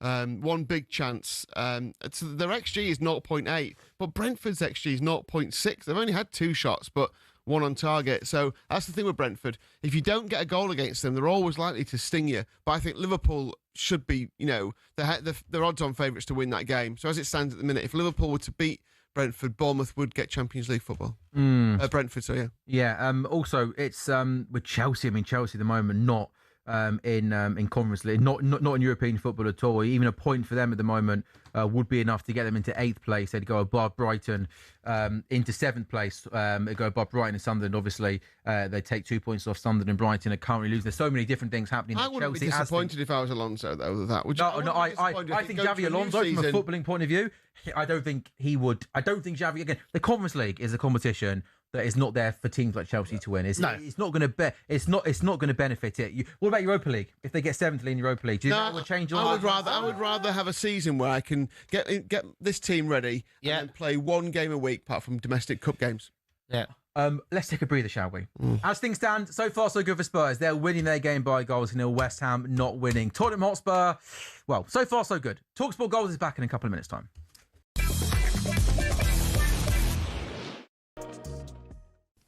I thought it was great at the end of the game, the way the players were with him. Oh, do you know what I mean? Emery Martinez picked him up. Because we saw a wee side to him that you don't see. Yes. We saw a different side to him. What was funny, though, when Emery Martinez picks him up, on the clip behind, you can see the players are a bit like Tyrone Mings. They're laughing like, "Oh my God, how has he done that?" Yeah. Because then they know that the manager's not really like that. Yeah. He doesn't like to be the centre of attention. Yeah. But it was incredible scenes, Ali, afterwards. So emotional for so many Villa fans, and we were lucky to be in the stadium. Brilliant. All the clips back home, Ali, so many places showed the game. Thousands of fans on the streets still now celebrating across the world. How many fans I spoke to last night that come from Australia? See, They've got 4 flights to get here. Same. Some fans have not had a hotel room overnight. They've got the early flight this morning, so they just stayed up. Some fans have got to get them back through Germany, through different parts of Europe to get home. But what that win means for every Aston Villa fan in the world, Ali, it's just unbelievable. I can't describe in words, and I hope we get some good callers on today. And they'll have their stories of what this means. I'm to sure them. we will, mate. Yeah. Okay, 6:20. We're the champions, of course, rang out at Besiktas Park as Aston Villa get their hands on that Europa League trophy. I wonder if you've learnt the words by now, Gab. Here's your... mate, I know. Well, listen, we're going to bring you back down here for a crashing bang, my friend. Here's your rendition of that classic last night in the stadium.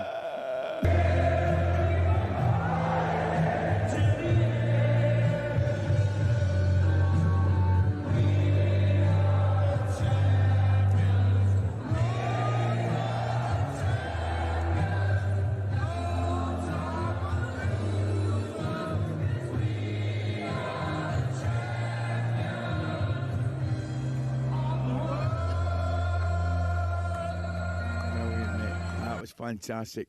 Good on you. I was just hilarious, mate. I met all the Villa fans before the game, man, and they were brilliant, Gabby. Brilliant. Older gentlemen, young boys. Ali, there's been no incidents.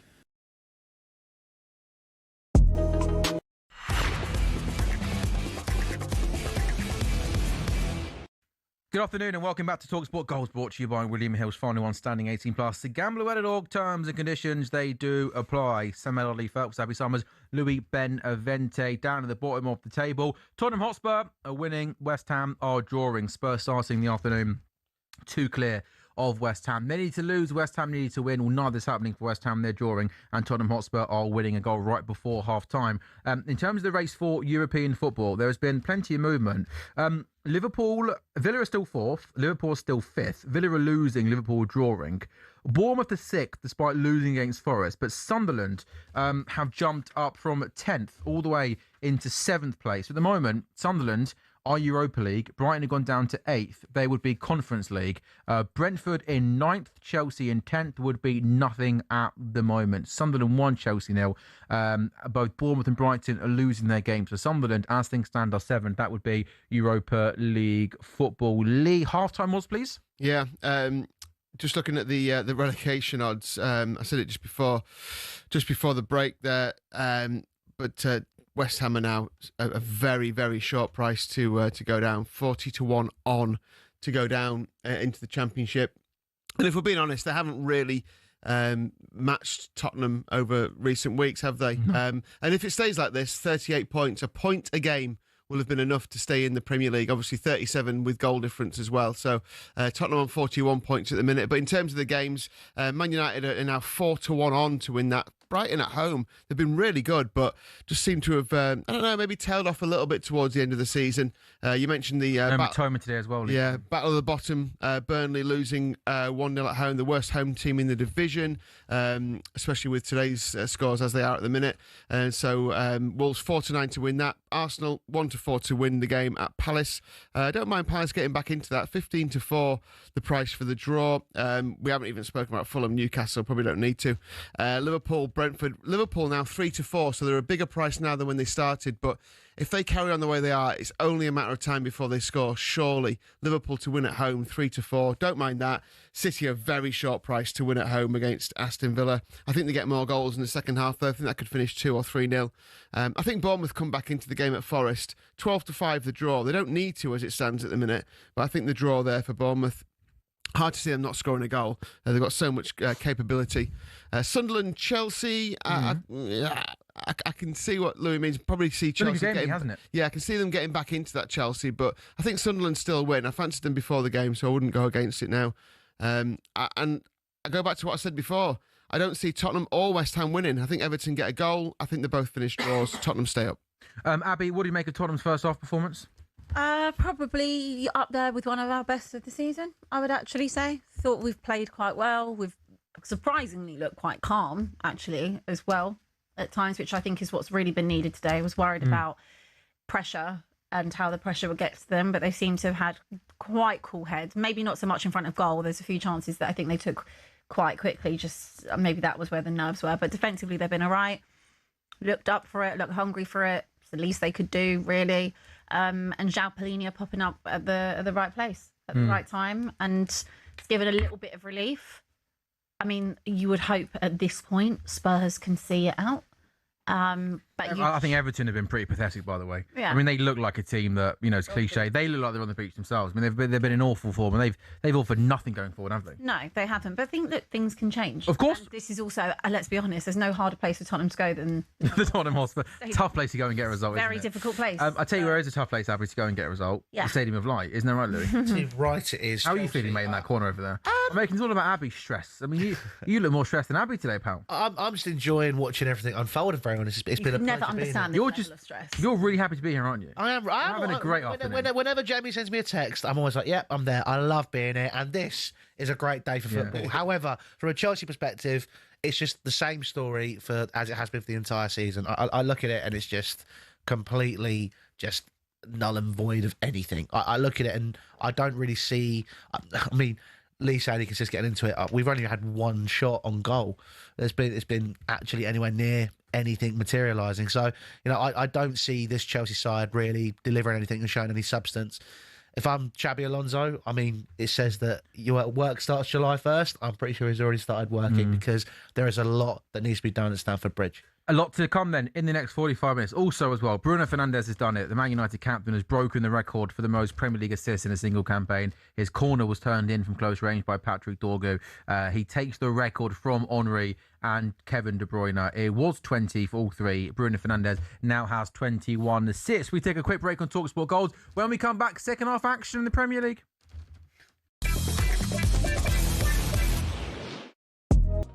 Things though with Villa, right? Unai Emery is the man. He is like he has full control over everything. Transfers, youth club. There's no one telling him what to do. And there's been rumours about him going to Madrid. Can you imagine him going to Madrid, mate? If he's going to bench Mbappe to play someone else, mate, he'd get ousted straight away, wouldn't he? Yeah, no. Do you know what I mean? It's the perfect fit. It's the perfect club. It's the perfect. I know, but you're still Aston Villa, though. What do you mean, Cundy? Well, you mentioned Real Madrid, right? Yeah. Who's the bigger team? What do you mean? Cundy, come on, mate. No, hold on a second. Hold on. Are you sorry? Have you taken stupid pills? I don't know what. Sorry. Were you trying to say Aston Villa bigger than Real Madrid? No, of course not, mate. Of course not. What are you trying to say, James? I don't know what you're saying. Explain yourself. No, hold on. He's saying he wouldn't go to Real Madrid. Yeah, because he's not in control. control. Sorry, unless I've got you wrong, Dave. Yeah, because he's not in control. It's Real Madrid. What's wrong with you lot? Are you joking me? Cundy, mate. Are you joking? Listen to me, right? Hang on, Cundy. David. Listen to me. Are you saying to me he'd turn down Real Madrid? As a manager? Right. So no, man. What do you think I'm talking about? Cundy, listen to me, right? He could go to Madrid, right? And Dave, think about what you're going to say before you say it, okay? Cundy, mate, you're time to think about it, okay? You are. He's annoying me. Take it away. Dave, he's annoying me. Yeah, mate, your canister is way bigger than your brain, mate. I swear down. Say it then, Dave. Say it. So here's the situation. I'm going to throw it to you. Do you want the job? Unai, do you want the job? It's career suicide, Cundy. It's career suicide. If you went to Real Madrid, right, you have 6 months, he'd oust Mbappe, he'd get ousted by the fans, and then he'd be done. Right? At Villa, I'll tell you what, he could play bloody Tyrone Mings at striker, and I'd still trust the process. Do you know what I mean? Are you saying he's going to say no to Real Madrid? Yes. Cundy, give Red a ball, mate. You're Chelsea. Where are you? 9th? I tend to agree with you. I don't know what to say today. No, I get the whole. I get Jace. I get your whole argument. No, I don't know what to say today. Shut up a minute.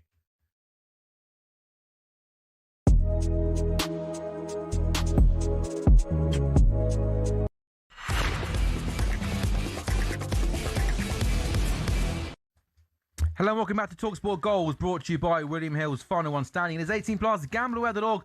Terms, conditions, they do apply. It's Sam Ellard, Lee Phelps, Abby Summers, and Louis Benavente with you live on talkSPORT's YouTube channel and on your smart TVs on the final day of football in the Premier League. Tottenham Hotspur started the day on 38 points. West Ham had 36 points. There was just one thing that can happen today for West Ham to get relegated and for West Ham to stay up and Spurs to get relegated. That was Tottenham Hotspur to lose at home to Everton and West Ham to win. At the moment, none of that is happening. Spurs are leading Everton by a goal to nil. Jean Pellegrini is scoring for Spurs right before half-time. Everton winless in their last 6 Premier League games and not playing particularly well. Tottenham themselves winless in 10 Premier League home games. It is their longest second longest run in their league history at home after a 14-game streak back in 1993. So Spurs 1, Everton 0, West Ham 0, Leeds 0. We need 2 Everton goals and a West Ham goal for there to be a change down at the bottom of the table. In terms of European football, Man City are beating Everton. Liverpool are drawing at home to Brentford. So for Liverpool to go above Villa and have Villa down to 5th, which opens up 6th place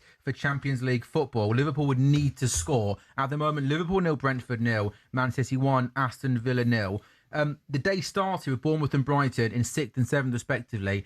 Both those sides are losing today. Bournemouth are losing 1-0 away at Nottingham Forest. Brighton are losing at home to Manchester United. Chelsea started in 8th, but Sunderland down in 10th are beating Chelsea by a goal to nil. So as things stand, it's Sunderland in 7th place in the table, which would be Europa League football. So Liverpool 5th, Bournemouth 6th, Sunderland 7th. That's Bournemouth and Sunderland, Europa League football. Brighton at the moment have Conference League football. Again, if Liverpool score, they go above Aston Villa. That means 6th place Champions League. So there's lots happening there in those European places. Yakuba Minter is set to come on for Brighton. We are just getting underway then in our second halves in the Premier League games. Louis, your game is underway. And Sunderland could be in. My It's God, Robbie. The you're flag, kidding me.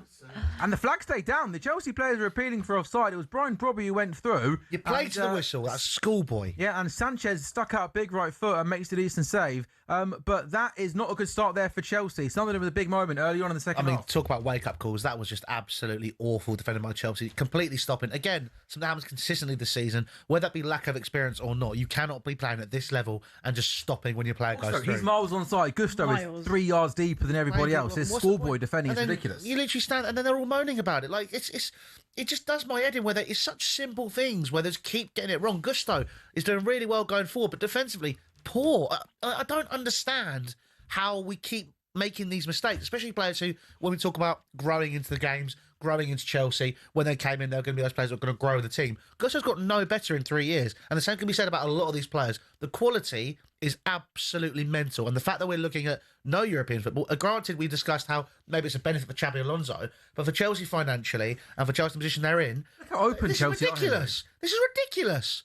Sunderland coming forward once again, and this time Levi Colwill makes a tackle. But Chelsea, I mean, every time we look down at that bottom right-hand screen, it looks like it's Sunderland who have got so much space to run into. Who's playing in midfield today for Chelsea? In that midfield too? It is Enzo Fernandez and Moise Caicedo. That's probably why. Okay, yeah, he normally plays another one alongside. Well, it'd be like Caicedo and Andre Enzo Santos. It could be Dario Sugo, whoever it would be. But realistically, Aston Villa have equalised at the Etihad Stadium. And the man who is going to the World Cup is Ollie Watkins. And what a couple of days for Aston Villa. And what a couple of weeks has been for Ollie Watkins. I mean, it's important to forget, he was left out of a big March England squad. He's had a really, really tough season. I thought he'd looked a bit unfit. But since being left out in March, he's had a really, really good couple of weeks, scoring lots of goals. He will go to the World Cup. A corner comes in, and like all good centre-forwards should be, he's in the right place at the right time. And Ollie Watkins scores from close range. Louis, is he a centre-forward? Do you think he was... bless you. Sorry. Do you think he was always going to... I thought he was always going to be Thomas Tuchel's second-choice striker. Well, I mean, he had patches where he wasn't quite poor. Like, at the beginning of the season, he wasn't quite there. So I thought maybe there could be players that could play ahead of him. But, like we said, he's now one of the highest-scoring English players in the league. It makes sense. And then he's continued to show why he should be in the squad. Yeah. Good goal, good finish. You need it from a centre forward. And if I want someone who's going to back up Harry Kane, should something happen, Ollie Watkins isn't a bad choice. Did he not score for like the first 5 games or something like that? Villa didn't score for the first 5 games, wasn't it? No, I think he's. I like his celebration actually. I think he must. Oh, they're checking a possible handball here. He's a good understudy. If this stands, it's 12 in 16. I think he's got in his last 12 in his last 16 in all comps. I think he was doing goal stands. He was doing. I think the celebration was like he had the ball and the trophy. The trophy. Yeah. Some of those goals in. Did they win a trophy recently? Yeah, they won a European trophy, mate. Oh, did they? Didn't know that. Yeah. Let them have their moment. It was quite good. And of course, just to clarify, Freiburg were pretty poor, by the way. They were horrendous. This wouldn't be good news for Bournemouth in 6th place, looking for that Champions League spot. They need Liverpool to finish above Villa, which means Villa losing, Liverpool winning. At the moment, both those games are drawing. Man City 1, Aston Villa 1. Liverpool coming forward. Liverpool to Brentford. Right, go Liverpool. This is the best I've seen Liverpool play for quite a while. They're on it. They're trying to push forward. Is that the third? Yeah, Bruno Fernandes. Brighton 0, Man United 3. What an offer it's turning out to be for Man United. Bruno Fernandes has broken the assist record, and this time he scored a goal for Manchester United. And credit where credit's due to Mark Graham. He's got the out, maybe. Oh, but there has been another goal at the Stadium of Light. Ooh. Oh my God, Louis! You know what? You cannot, Louis. You can't take your eyes off anything here because you're going to miss something. Bruno Fernandes. They've broken the hoardings. What is going on? That's unreal. Sunderland, as things stand, are Europa League from League One to the Championship, from Championship to the Premier League. No wonder the hoarding's been broken. Stay safe, everybody. Sunderland are Europa League, and Louis Benevente, Sunderland 2, Chelsea 0, and those fans are enjoying themselves. That's a pitch invasion, so that's an automatic ban. We got 3 points. Thank you very much. No, that is. Can I just just something that's going on in my game? Why is it that the rest? Oh no, not one of these. Technical issue. Why have you not checked that at half Now time? this means that the games don't finish at the same time. What was that defending? Yeah, good defending. Really oh my God. Gusto. It's Enzo Lefebvre who gets to the bar and puts the ball across goal. Brian Bobby, Malo Gusto. Brian Bobby is a couple of yards out, and he actually should score, and he actually scuffs his shot really badly, and then Malo Gusto just can't sort his feet out, and it ends up coming off him and goes in. Bruno Fernandes's goal stands, by the way. It is Brighton 0, Manchester United 3. Bruno Fernandes with the assist. Bruno Fernandes with the goal. Arsenal have doubled their lead at Selhurst Park. There was Palace 0, Arsenal 2, Sunderland 2, Chelsea 0, and Malo Gusto own goal. Brighton 0, Manchester United 3. Michael Carrick has the best points per game average of any manager in the Premier League this season. Played 16, won 11. It is the best by any Manchester United manager in the league season since Alex Ferguson's final campaign in 2012-2013. What a job he has done. This is really frustrating because we are still waiting the game to start at the Tottenham Hotspur Stadium. The referee is having technical difficulties and he's trying to sort out his wire, Abby. What's going on? Literally, what Can you just give us an said. update, please? No, they're still the same thing. They're trying to set up the wire. But Are they why getting have any you closer? I don't think so. Why have they not done that at half time? Well, I'm guessing. I'm guessing they probably went out there. What can go wrong? Well, some sort of technical difficulty, Abby. It can happen, can't it? It's not great. It's frustrating. But yes, some technical... it's another Sunderland This shot is... there. What am I watching, man? Tell us, what are you watching? Do you know what? I think... Can we change the screen to, I No. don't know. Has anyone got anything decent to watch on Netflix at the minute? It's Delhi Capitals v Kolkata in the IPL. Hell, there is that. We could just switch it over to that. Look, this is... Look, Gusto again! He's completely useless. Do you know what? Can you do me a favour? And I'm going to come back to you in 90 seconds. Can you compile a list of the players you would like to keep at Chelsea Football Club next season? Yeah, no worries. And I'm going to ask you to keep it realistic-ish. Do you want this tiny bit of paper? Hang on. So you can't say 3 names because that's not going to be realistic, all right? So there might have to be a few that you're going to have to keep. It's going to be realistic. Brighton 0, Man United 3. Bruno Fernandes scoring on 48 minutes. Noni Madueke scoring the goal for Arsenal away at Crystal Palace. They will be lifting the trophy later. And by the way, just to clarify, Abby Summers will be doing the commentary on the trophy lift when it happens live on talkSPORT's YouTube channel in about an hour's time. So get ready for that. Ollie Watkins has equal. Well, you are going to do it because the camera's going to be on you. And don't be salty about it. You've got to give credit. I've given credit this week. I'm done Man with the City credit. 1, Aston Villa 1. Ollie Watkins scoring on 47 minutes. And Man United, Lee, have just missed another 1-1. I think that's Patrick Dorgu who goes through. What on earth are Brighton doing? They've been all over the place in the first 50 minutes. Yeah, really just gone. I've obviously been watching this Man City Villa game, and this is just so typical of Man City's season. Dominating a team and just not putting them away. And you look at where their title tilt failed in the end, and that was not title tilt. Oh, sorry, failed in the end, and that was not getting, not beating Everton, not being able to go to Bournemouth and get the job done at home to Aston Villa on Pep's final day. Yeah, I know. Suddenly, that there's a free kick for Aston Villa outside the area, and if this goes in, then it's all hands to the pump trying to get a result. And also a free kick here, Lee, for Leeds. Leeds have started the really they've started the second half really well, Sam. Dangerous position. Should have scored earlier on. That's about 25 yards out. Free kick, and it goes straight into the wall. Comes back to the free kick taker. Is that Tanaka? And he scuffs his effort, and it goes wide. No, it was Brennan Aronson. That was a really, really poor free kick. So that is going to remain West Ham 0, Leeds 0. We are finally back underway in the second half at the Tottenham Hotspur Stadium. It is Spurs 1, Everton 0. And yeah, you're right, Lee. This kind of game at the Etihad almost kind of sums up Man City this season, dominating, but not putting teams away. I missed it, by the way. I'm reliably informed by the people of social media that right before half-time, Alisson made a contender of save of the season. Amazing. Did you see it? Yeah, I did see it. There was something else going on. Brilliant save. Yeah. I was going to mention it, but I think there was something else going on in one of the more I think Spurs scored that, relegation games. Yeah, unbelievable. I didn't know if it was save of the season, but I saw it and it was a brilliant save. Good to have him back. By the way, again, we I don't know if Sunderland are getting enough love this season. Sunderland 2, Chelsea 0. Louis Benavente asked you a minute and a half ago for players you think should be at Chelsea next season. I did ask you to keep it realistic-ish. Don't just give me 2 names because that's not realistic. Over to you.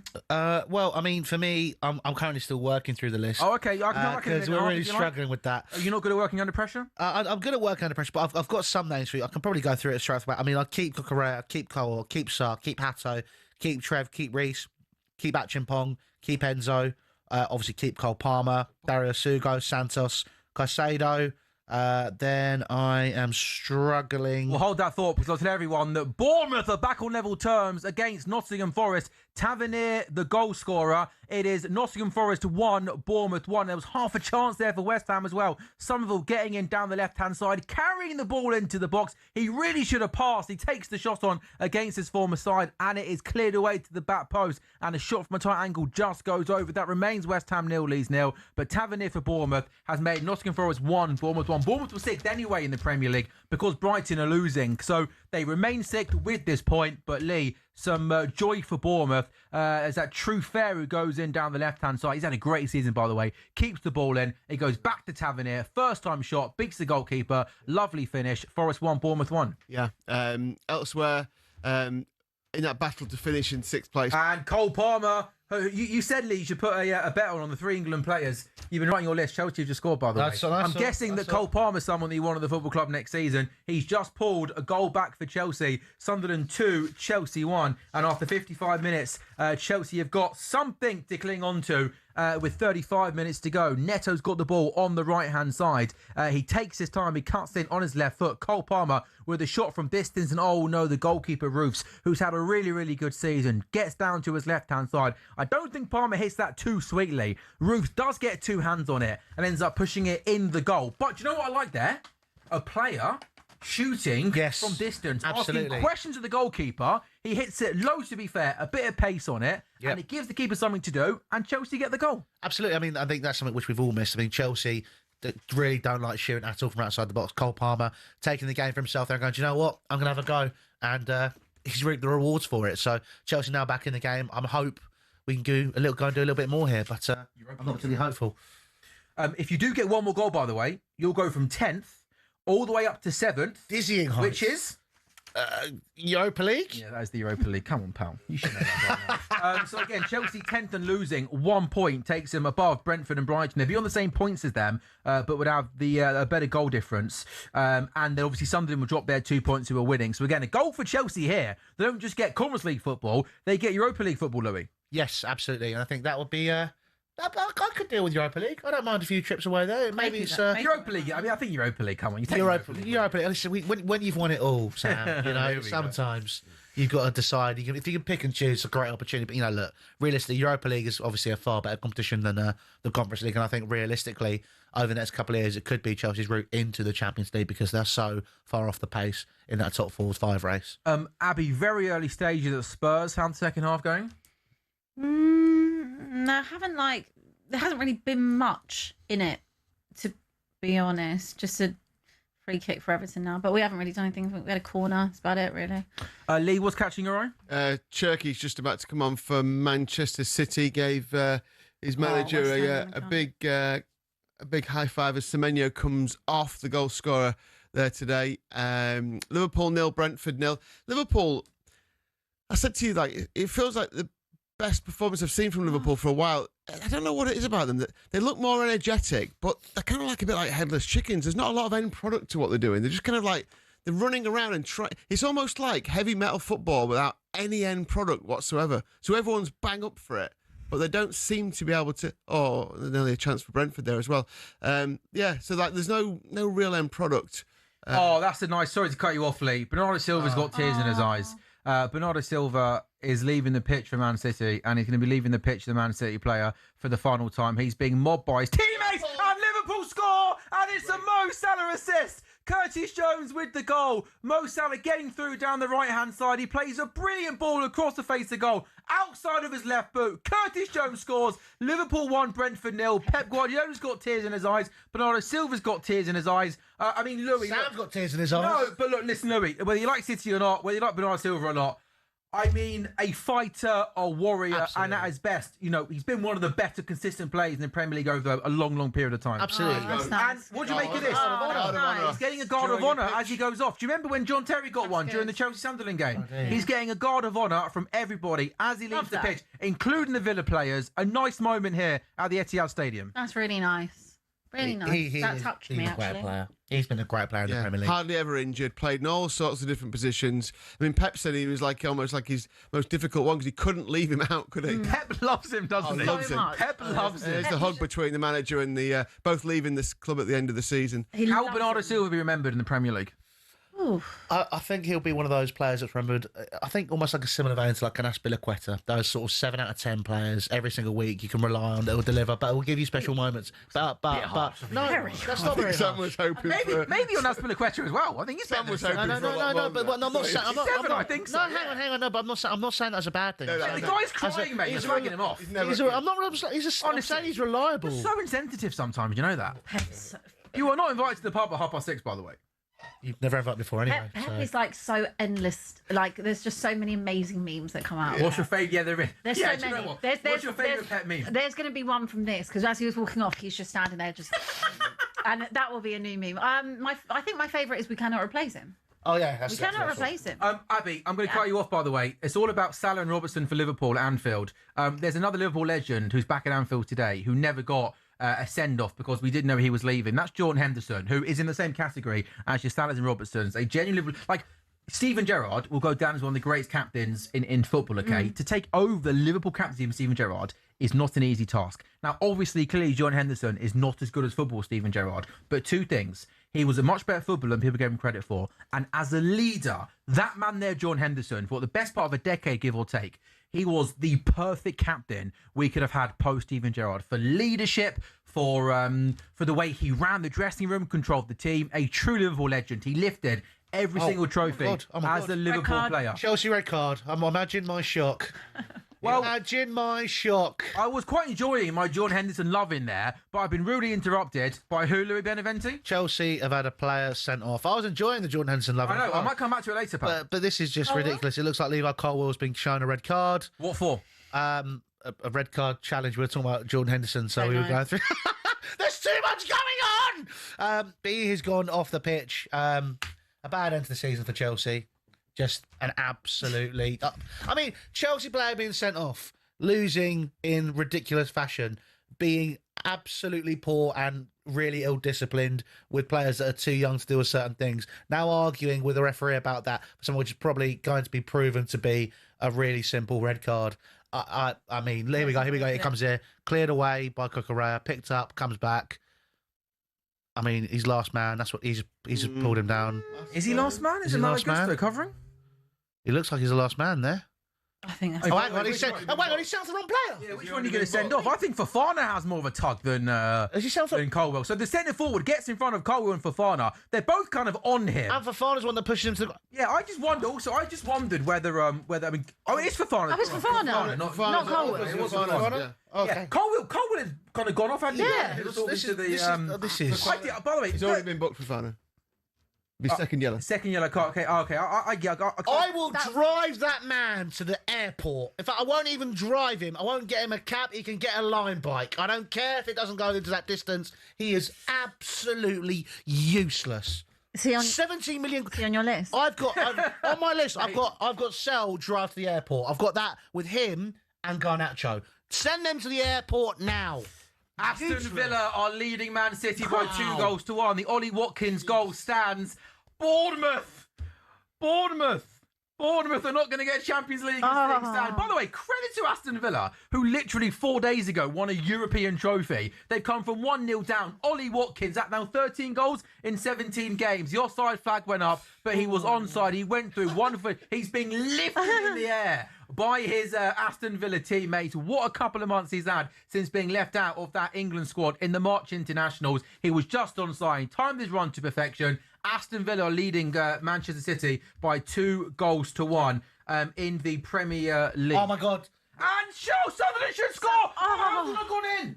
Caught free kick came in towards the back post, headed back across goal. I think Diarra was closest to putting the ball in the back of the net, and somehow he doesn't put the ball. By the way, the Ollie Watkins finish is absolutely wonderful. He sells John Stones the dummy back to the airport, cuts in on his right foot. Wonderful goal. Lovely finish from Ollie Watkins. Louis, how's that not 3-1 Sunderland? You tell me. That is, I can't believe that's not gone in. That was, again, Chelsea defending set pieces, incredibly poor yet again. Trevor Chalobah coming on to shore up the defence for where Wesley Fofana has been ill-disciplined yet again.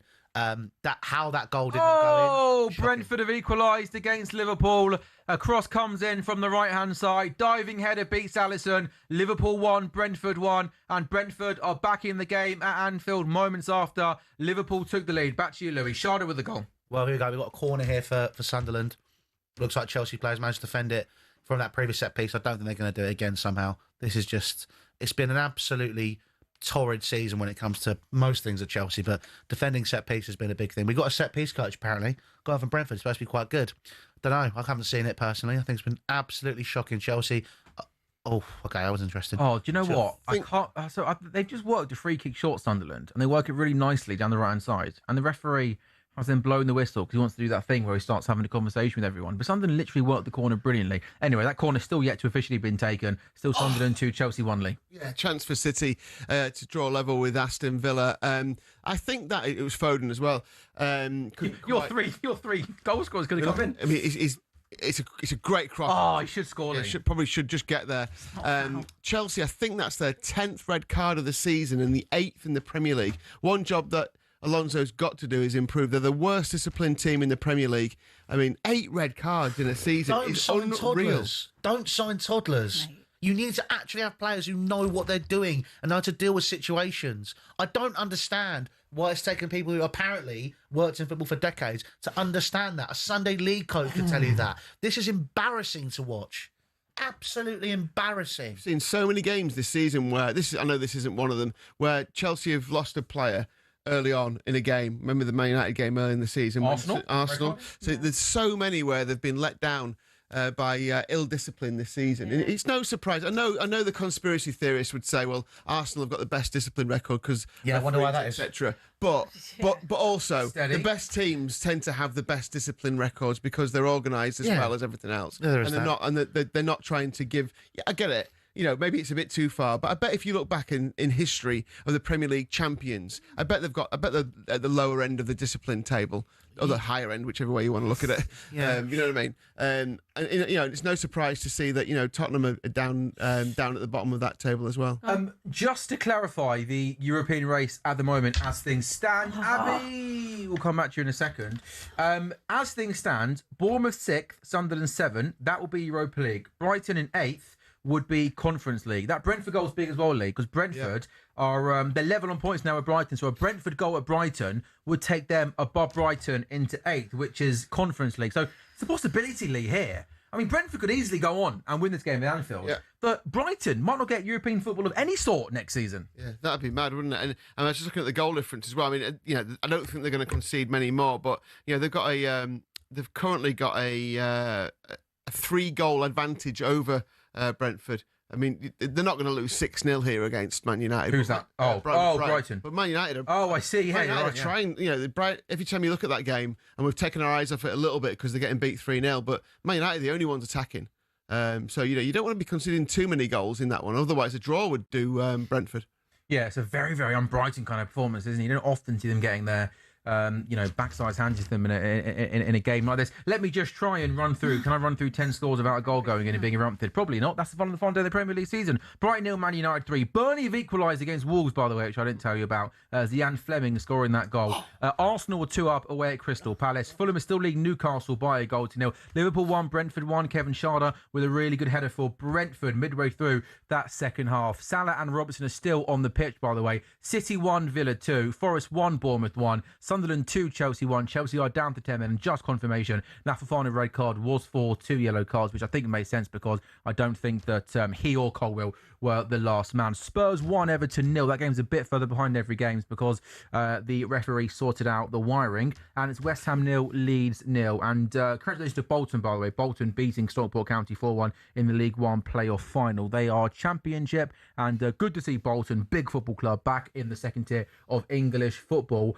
Louis, you are shaking your head vigorously, I would say. Enzo Fernandez with another really stupid, rash decision, just putting a player to the ground. We're trying to stay in the game. We're down to 10 men. He's doing some... Oh, West Ham do score! West Ham score against Leeds. It's West Ham 1, Leeds 0. And well, West Ham are taking care of what they can do. That's all they can do today. They haven't been particularly good, but after 66 minutes, it is Castellanos who has scored from a corner. 66 minutes gone. It's West Ham 1, Leeds 0. Corner comes in. He's not a big man. He won't care. He gets his head on it. West Ham 1, Leeds 0. And hey, it gives West Ham some hope, doesn't it? They're still going to need 2 Everton goals, but all West Ham could do today was control themselves, and it's quite a good header, isn't it? And immediately now, Abby, the camera at the Spurs game pans to fans just checking their phones. Well, yeah, especially just it's been quite calm the last couple of weeks. Why are you I trying? don't know how the ball got through to him at the In back the post. words It's like, of James Rodriguez, come on the toffees. That's what you do now. Come on. Let's go. For the purpose of this show, an Everton goal now, and we're feeding families, aren't we, for the next half an hour on talkSPORT goals? And they got a corner. Come on. Just a corner for Everton.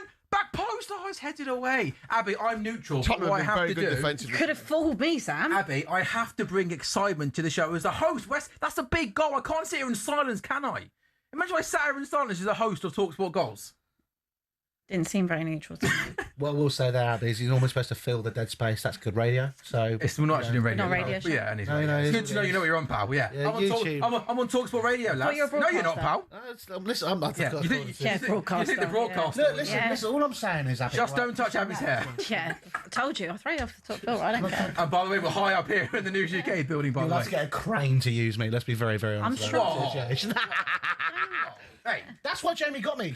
Abby won't be able to shift me. I'm heavy. I can lift heavy. So. but Lee, you're right, by the way. I think one of those, with that West Ham goal, when it's in the 6-yard box like that, the keeper's got to come and just punch. I don't know how it gets to him, but it's a great header. He kept his eye on it all the way through and got there in the end. So, yeah, huge goal for West Ham. Probably going to be too little too late. Possibly. But, you know. Possibly. Look, I mean, if the nervousness from the fans who are all on the phones is passing through to the pitch, you know, the fans should be just getting behind the team the way they have done for most of this game at Tottenham's ground. But I'm sure they are. At the moment, Spurs are still fine. Even if it went to a draw, they're still fine. Have Everton had any chances second No, half? not really. There hasn't. There hasn't been much either end. I think we're about to bring on Kolo Muani, unfortunately. Okay. So, Would you rather him or Liam Delap? Or Neither. Can neither be an answer to that question, yeah. Neither. Yeah, I think that would be I've already right. got my own version of Liam Delap in Richarlison. I don't even There's know. no one like Liam Delap. He's like the Iron Giant when things always go wrong. There's no one like Kolo Muani, I can tell you that.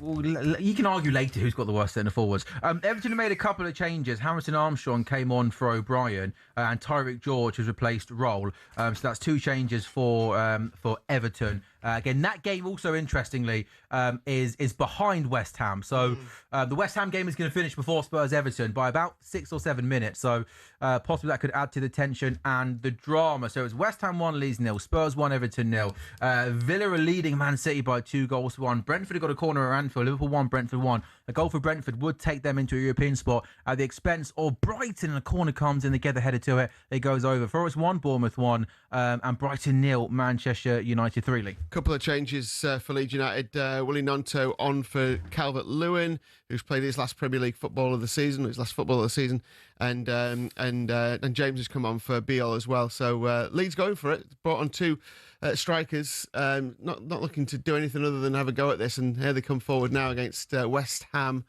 who finally got the goal. Like, as we said all along, all they can do is win the game. Yeah, it's one of the, literally, it's absolutely bang on the money. They can only take care of their own business. But imagine a situation. Oh, here we go. And well, it was 72 minutes, and Mo Salah is applauding everybody at Anfield. Some would say, I don't know, maybe top 3, maybe top 5 greatest players in Premier League history. A man that arrived at Liverpool for, 30-odd million pounds from Roma, having not done particularly well at Chelsea a few years earlier. A decade or so later, he leaves one of the greatest players this country has ever seen. A true legend. He's won absolutely everything. There are only a couple of players in Liverpool's history who have scored more goals than him. This season, clearly not been at his best. Not the season he would have wanted. But we are witnessing and we are watching one of the best players we've seen ever play in this country, in the Premier League, leaving Anfield. The cop, everybody inside Anfield applauding. He's being serenaded by his teammates. Some fans in the... inside the stadium with tears in their eyes. And yeah, I can't quite believe this day is coming. Ian Rush there applauding Mo Salah. Mo Salah kisses the ground.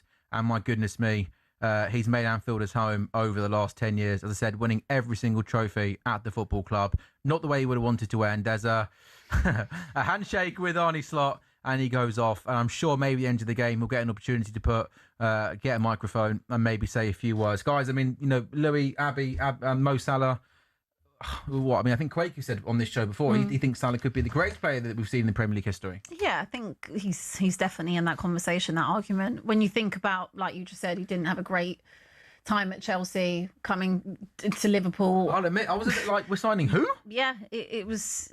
I think he's just been unbelievable. He kind of like epitomises everything that Liverpool were under Jurgen Klopp. Oh. You know, that front three with him and Mane and Firmino, unbelievable.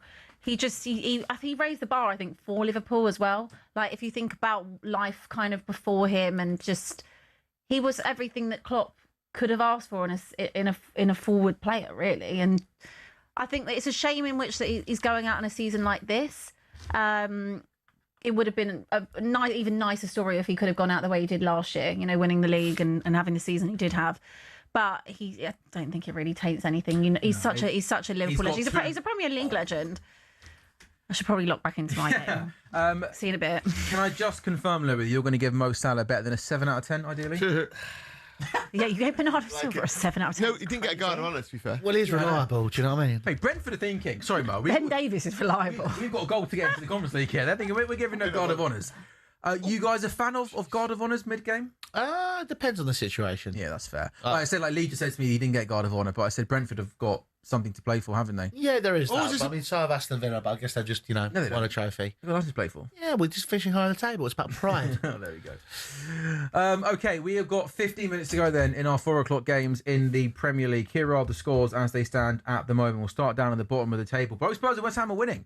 So West Ham are taking care of themselves, taking care of their own business. West Ham have lost each of their last 3 Premier League games, last losing 4 in a row in December 2022. So the bad news for them is the Tottenham Hotspur are winning. Everton have led at some point in each of their last 3 Premier League games, failing to win any of them. They will need to lead today and win this game to keep West Ham up. Sunderland still leading Chelsea by 2 goals to 1. Bournemouth have equalised away at Forest. Villa leading City 2-1. Liverpool 1, Brentford 1. Fulham still leading Newcastle by a goal to 0. Issa Diop scoring early on. The Premier League champions, Arsenal were 2 up away at Palace. Burnley 1, Wolves 1. And it's Brighton 0, Manchester United 3. So again, at the bottom, we're as we were, with Tottenham 2 points clear of West Ham United. And again, in those European places, Villa 4th, Liverpool 5th. So that means that 6th and 7th are going to get Europa League. At the moment, that's Bournemouth and Sunderland. And 8th place is Brighton. Abby, what happened to Tottenham? I don't actually know who that was. I could probably tell again. Just Spurs moving forward with the ball. Richarlison's in a good position. And again, just like doesn't even have a shot, just like tries to walk it into the ball. Walk it into the net. Like Richarlison's there are other options for you, or just take the shot. We have another standing. Oh, we have another standing. Even Erling Haaland got up for this one. This time it's John Stones. Like, the Villa now have to give John Stones a guard of honour? He is General John Stones. Yeah. So, he absolutely should be getting You can't give one. I don't know that. There's Ruben Diaz. I was gonna I did a guard of honour. Yeah, another guard of honour for John Stones.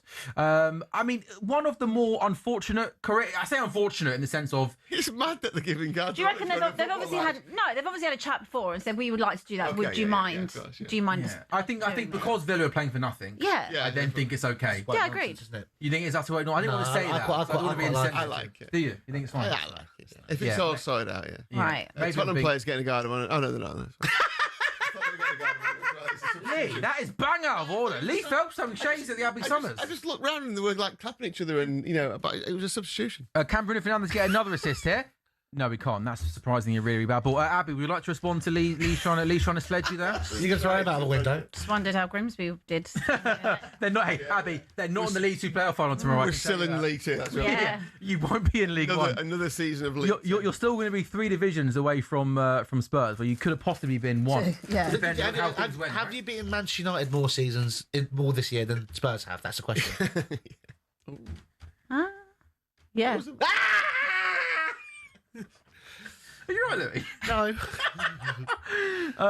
This is called copium. It's one of those days today where there must be a lot of time added on for these substitutions because Bournemouth... And they're they're having breaks, aren't they, in the half because of the weather today? Bournemouth gave I think Evan Nielsen, Krupi and Rayan all went off at the same time together. So that took 5 minutes to get them guys off. I think they've probably contributed 24, 25 goals, those 3 players. Yeah. Obviously, Rayan came into the side after Semenyo left, but Evan Nielsen and Krupi, I mean, you wonder if they hang on to those players at the end of the season. It's so brutal, isn't it? It's so hard, though. They're like... Everyone will be after Krupi, won't they? Krupi's just been... Everyone will be after him, surely. I mean, Evan Nielsen, brilliant as well. Demand a lot of money. Someone's going to go and pay for it, then fair. How are you coping with the heat, everyone, by the way? Is everyone like enjoying it? Loving it. Yeah, I'm quite enjoying it as well. I'm tapping into the genetics, mate. I'm all right. Using like Italianness. Yeah, you're well aversed. I can't wait to go and sit in the pub. Public transport's a little. You won't round here, have you? Oh yeah, no, that was a bit of a tough one. What was? The train, public transport in general, just a bit like, you know. And also, we're having this conversation because it's drinks breaks and all the games, all right? Calm down, everyone. I just don't like it when it gets like 9:30 and I'm watching TV and it's daylight outside. Oh, I really love hot. that. No, I don't. That's the one time where, like, if you can get dark at 8 o'clock, then that's perfect. That's like when you know summer's here. No, but it's the worst. But it was So when it's hot and nice. it's just still sticky air. It's humid. Oh, yeah. I It's love like it. it's just like walking to a brick wall of heat. Oh, I love it like this. I walk outside and I'm like, wow, it's so hot. So nice. I walk outside and it's real hot. Great insight there. I actually, you know, I actually say it to myself when I walk outside. I go, wow, Do you? it's hot. Yeah. Oh, do you? Dreamed of days like Okay, this. maybe we can do it together later. We can walk outside And we can go, wow, it's so hot. Yeah. Yeah. It's lovely. We've got around 12 or 13 minutes to go then in all of our games. Brentford with a free kick, Lee. And again, this is important, but Brentford, if they win at Anfield, they will get European football. That is not a good free kick from Matthias Jensen. Whipping a free kick, and it goes over the Just got a bar. feeling. I just think there's something. An Everton goal here, surely. I mean, I've just got a feeling. an Everton goal, and we're in for like talkSPORT goals Premier League season is going to end with like the drama we needed and wanted, right? No, I don't think it needs it. I think I've given you more than enough. I've had a lot of change out of me this I'm season. not doing it for you. I'm doing it for me, really. I kind of want the excitement. and drama. Yeah, I'm I good. quite like the clips, to be honest. So You can watch them back. I've had headless all season. Oh, don't. You know, my ears are still ringing from the last 9 months like that one. You know. Oh. Yeah. Maybe I'll be calm next season. Yeah, possibly. I mean, you surely can't come 17th again, can you? Oh, West Ham are in. Jared Bowen in Jared. down the right-hand side. He's got lots of space. Yes! Jared Bowen. He gets played through down the right-hand go. side. You know they're still going down. doesn't matter. They listen. It's fine. Just to remind you, they're doing but they're still currently going they're down. taking care of business. And even if we draw, taking care of even if we business. draw, they're still going down. They're taking care of business. It's all good. Come on. Let's It's go, a really, West Ham. really nice finish, by the way. Jared Bowen's been in really good form, assisting 8 of West Ham's last 12 Premier League goals. Today, though, he gets the goal, played through down the right-hand side on his right foot. I thought it was going away from goal. His right-footed finish goes across the goalkeeper, and he puts the ball in the back of the net. Leeds are claiming for a foul. By the way, really good ball there. Defence-splitting pass from Matheus Fernandes, who I think's been really, really impressive this season for West Ham. Lovely finish. Plays through Jared Bowen. He keeps his composure, and he goes across the goalkeeper. Is that shot there from distance for Tottenham Hotspur? And it goes over. And again, also in that West Ham game, they're 5 minutes clear of the Tottenham-Everton game. Louis, that's a really nice finish, isn't it, from Jared Bowen? A great finish. It just proves that the quality this West Ham side does have. I mean, if they do go down, I can't see Jared Bowen sticking around. Where would he be? Where does he What go? level can you get to? I don't know. He strikes me as like a Newcastle. Maybe I could see him playing there. Let's see now. There were a few, as we mentioned, we've been surrounded by Arsenal fans today, and they were talking about having they'd like to see him, and they'd rather bring him on rather than Madueke. I mean, yeah, I've experienced that feeling. It's a fair point, isn't it? I want that as well. But would Bowen go there? Would Bowen go there and just sit on the bench? I can't see him going to Arsenal, by the way, but I'm just saying it was an interesting point they were making. So now Arsenal are thinking about buying quality players like Bowen just to sit on their bench. That's kind of where they're at in terms of another goal at Craven Cottage. Is it going to be Marco Silva's last game at Fulham? Maybe not. Yeah, possibly. Fulham are 2 up now at home to Newcastle. And here we go. Andy Robertson as well is now getting his Guard of Honour. I don't think he can get Guard of Honour, but he is saluting the cop and really everything. Oh, that's nice as well. Jordan Henderson is on his feet applauding, and everything I say about Mo Salah 5 minutes ago, I echo the thoughts of Andy Robertson 100%. Obviously a different type of player, but we signed Andy Robertson from Hull for £6 million. The first 6 months, he barely kicked the ball. We had Alberto Moreno, who was our left back, and we were all sort of wondering why on earth did we sign this guy from Hull? And again, 10 years later, one of the best left backs in the Premier League. He's been nothing short of an absolute warrior, an absolute leader, an absolute legend of Liverpool Football Club. And I do not use the word legend lightly. Liverpool 1, Brentford 1. Andy Robertson is off. Fulham 2, Newcastle 0. Tom Kenny with the goal for Fulham. Newcastle's away form this season is pathetic. They've won just 2 of their last 9 Premier League away games now in 2026. We have a couple of substitutions for Chelsea, and when you need a goal and you're bringing on Liam Delap, The striker. I don't know. I feel like there's a good player in there. I I'm agree. not being rude, but he's just not working for him this season, is it? We don't play to a strength. So look at the sort of player that you had at Ipswich. I know Ipswich and Chelsea are 2 very different places, right? But realistically, he ran in behind at Ipswich. He had space. He was physical, but they made the most out of it. We constantly hold on to the ball and then expect him to be someone who's going to link up play and not make the most out of his assets. And it's just, yeah, I mean, it's just not worked out for him. A lot of injuries, a massive loss of confidence. He needs a move. I mean, I could see him going to an Everton and doing quite well. It's like he needed that kind of club, didn't he? After Ipswich, don't just immediately make that jump up to one of the big six clubs.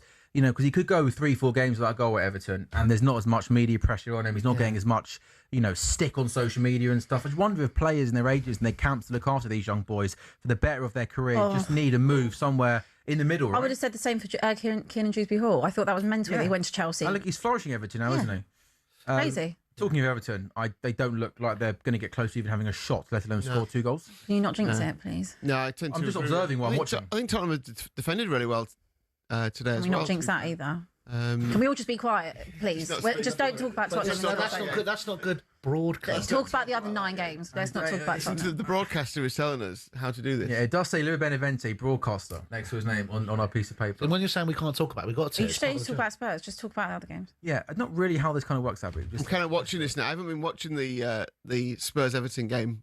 I hate this. You guys have been focusing on it, but now I've got my eyes on it. Tottenham are playing all right, though. I know you don't want me to jinx it, but Tottenham are playing pretty well. They are. But they've got to try and contain this game. Tottenham cannot not win this game, can they, Lee? Surely it's not. impossible. It's impossible. It can't happen, right? I say it's impossible that Everton score 2 goals here. Like, it's genuinely impossible. It'd be one of the most surprising things in Premier League history.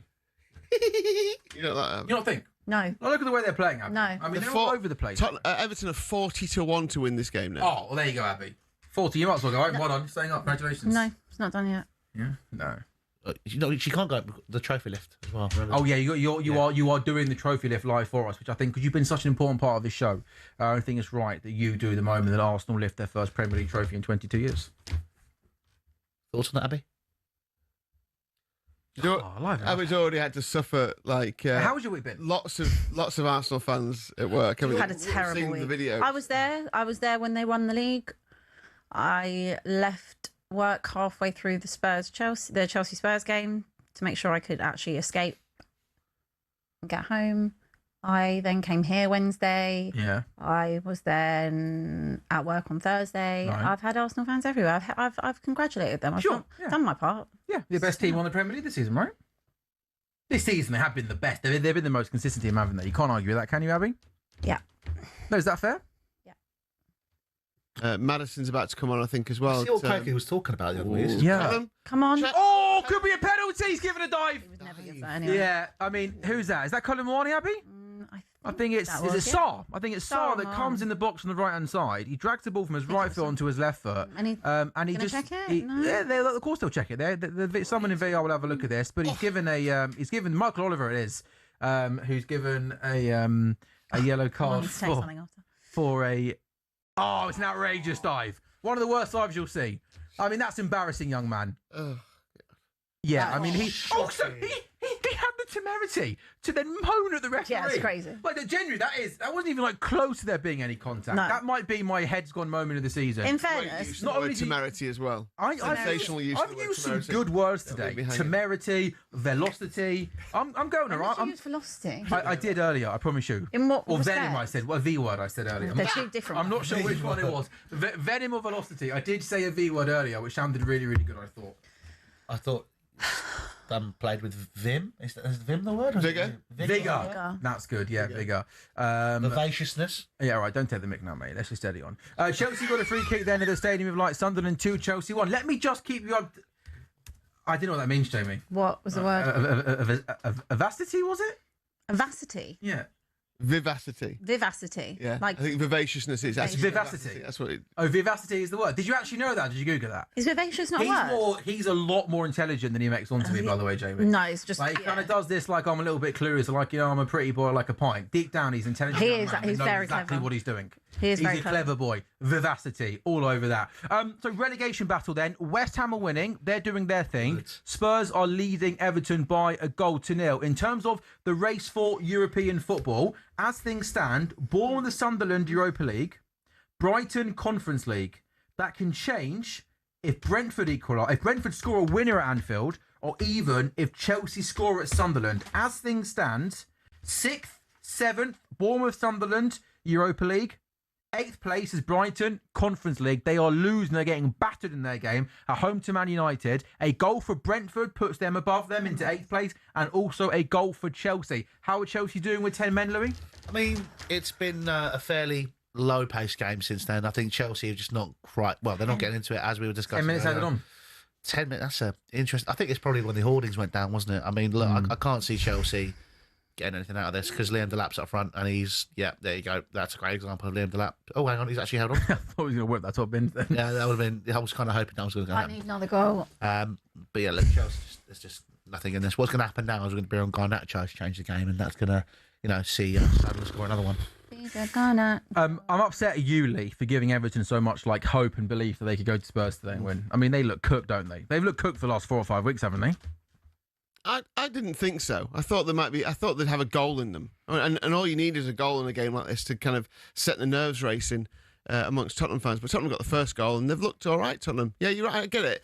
Given we're at 83 minutes, and it's probably about by the way, Lee Phelps, I think you said it in jest earlier. We should put Gibbs, White, Palmer, and Foden treble on.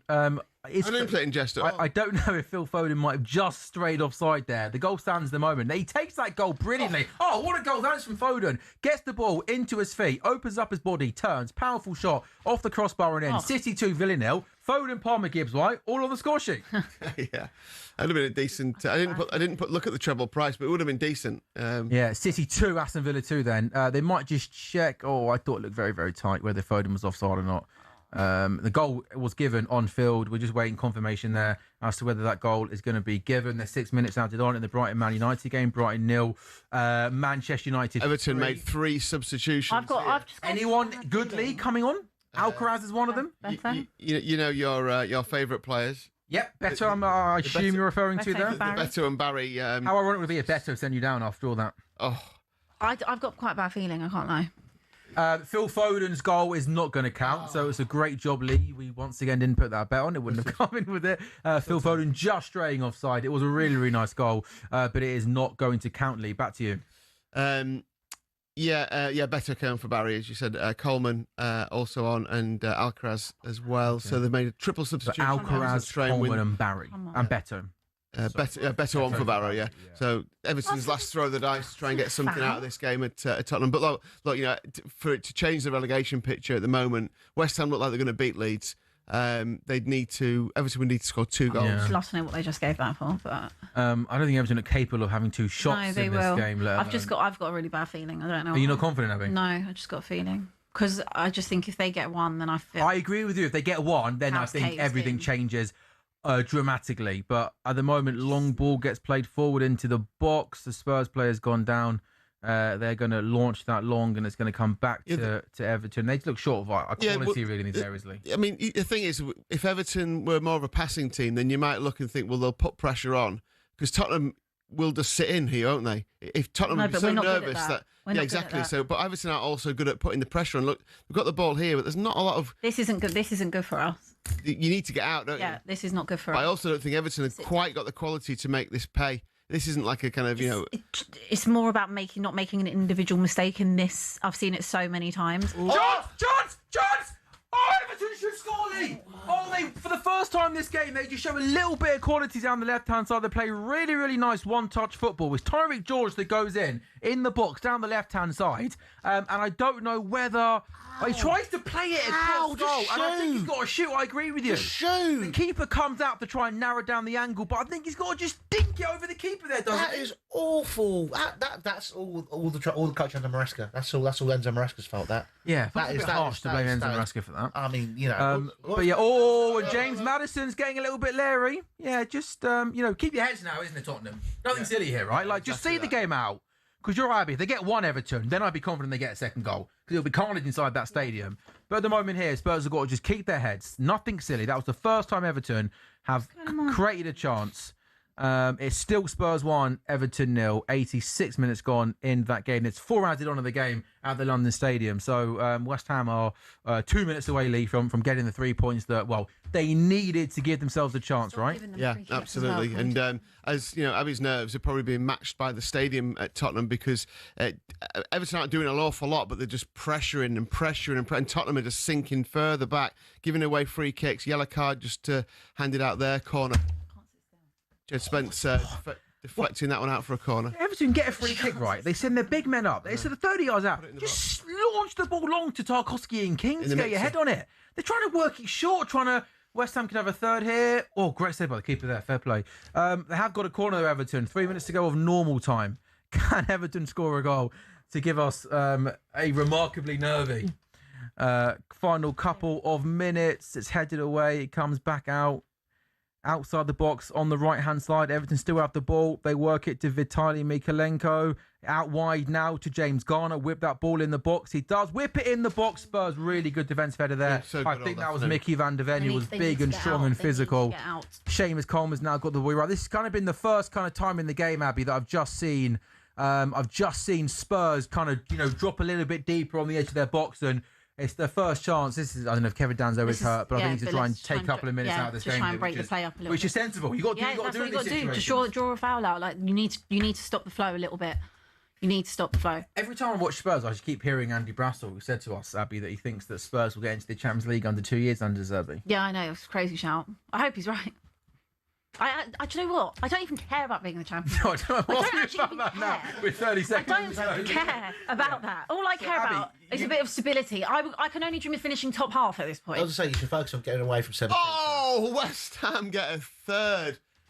Fantastic strike from outside the area. Just need this. What a goal this is when you see this one. All the frustration of the season is put into that. Have a look at this one. Just ball rolled over and absolutely smacks it in.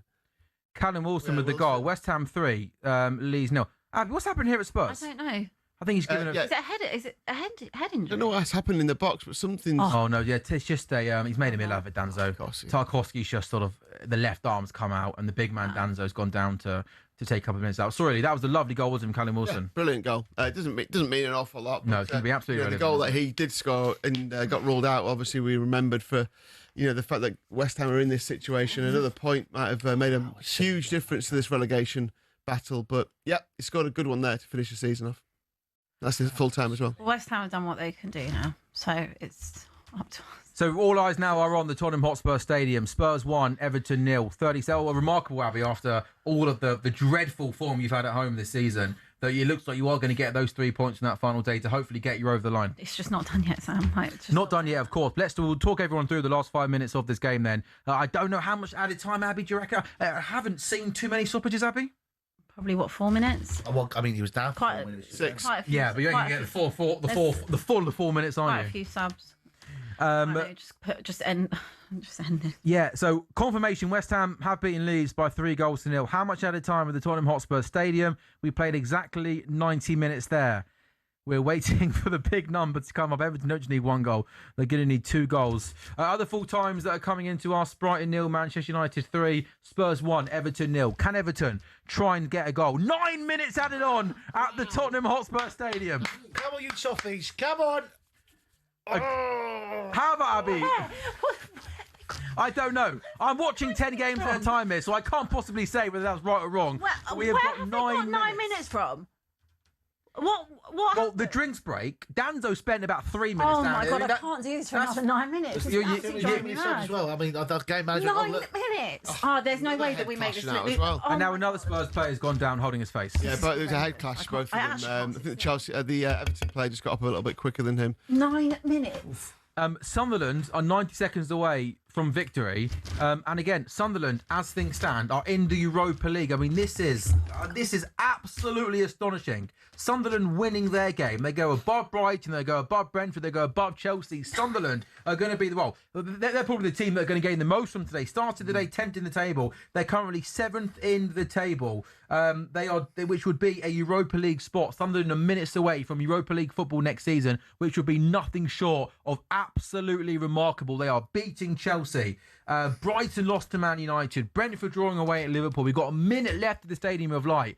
Absolutely astonishing, Louis, this would be for Sunderland. Yeah, it would be. I mean, and credit to them, they've had a fantastic season. And Chelsea in this game, again, carbon copy of so many games this season, just completely lose their heads when they go down to 10. Silly mistakes, silly fouls being given away, and silly cards. And Chelsea just aren't going to get back into it. A big job for Xabi Alonso next year. Huge job.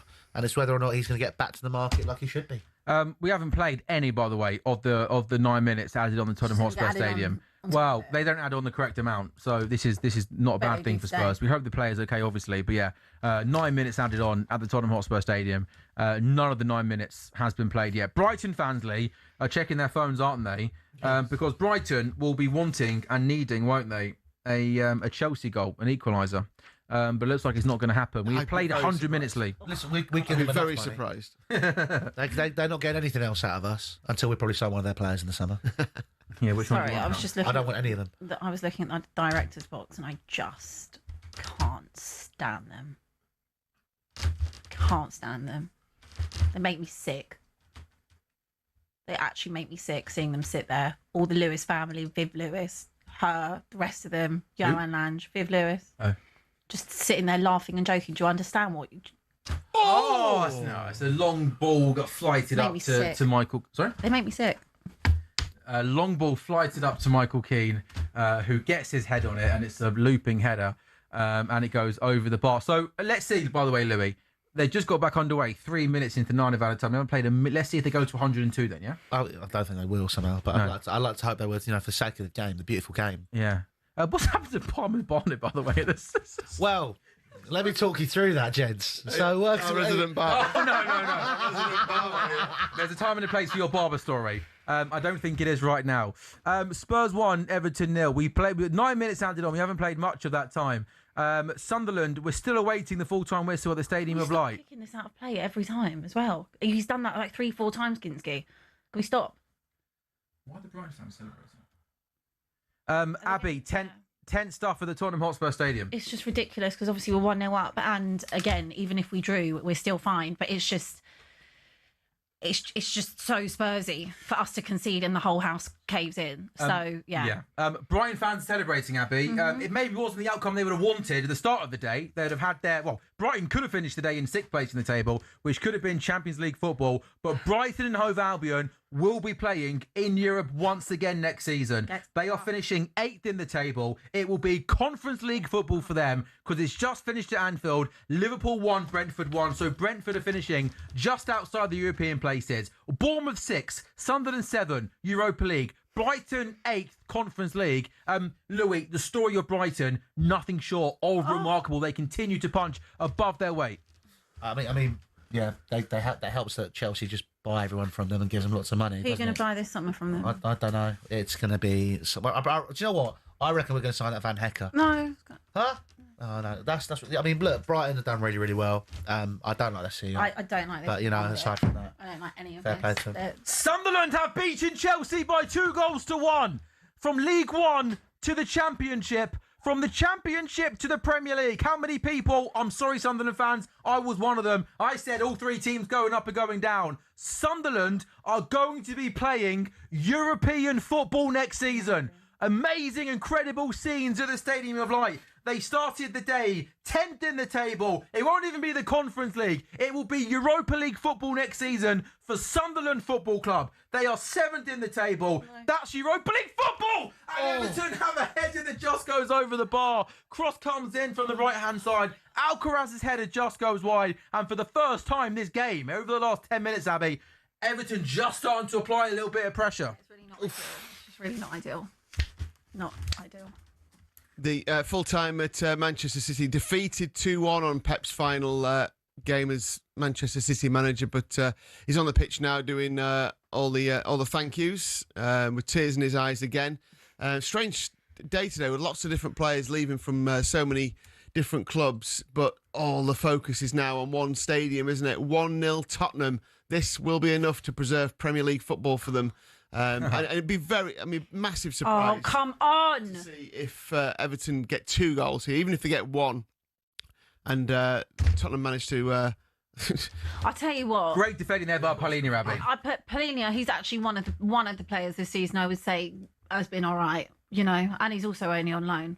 But at least he's got and had that fight in him, which could... There's a lot of players that can honestly not even hold their head up high at the end of today. We will bring you full reaction to Europa League picture in a second, but all eyes now on the Tottenham Hotspur Stadium. Abby, we know it's been a tumultuous season. We know it's been a long season, but Tottenham Hotspur are a couple of minutes away from securing Premier League safety. Yeah, they still haven't done it yet. They still haven't done it. I'm literally itching. Like it's stressing me out, which is, like I said, ridiculous because we are 1-0 up, and even if we drew, we're still fine. But we've just been through it. Like, we know what it's like to be a Spurs fan. You can't trust them. You can't trust anything about them. So until... I've just seen Jamie O'Hara, by the way, pacing in the control room. By the way, he's got. Yeah. I saw him at half time. I've never seen Jamie speechless before in all of the years that I've worked with him. He looks an absolute nervous wreck. Jay, you okay? He's not all right. I'm not okay either. No. He's literally got his. Tell him to come in. Got his head in his hands. Jamie, do you want to come in and just watch the last couple of minutes for us? Louis, Jamie's going to jump on that mic if that's all right for the last couple of minutes. Come on, boys! Come on! Come on! We're nearly there! I can't deal with this. Jay, how you feeling? Oh, I'm a nervous wreck. I can't believe how bad we are.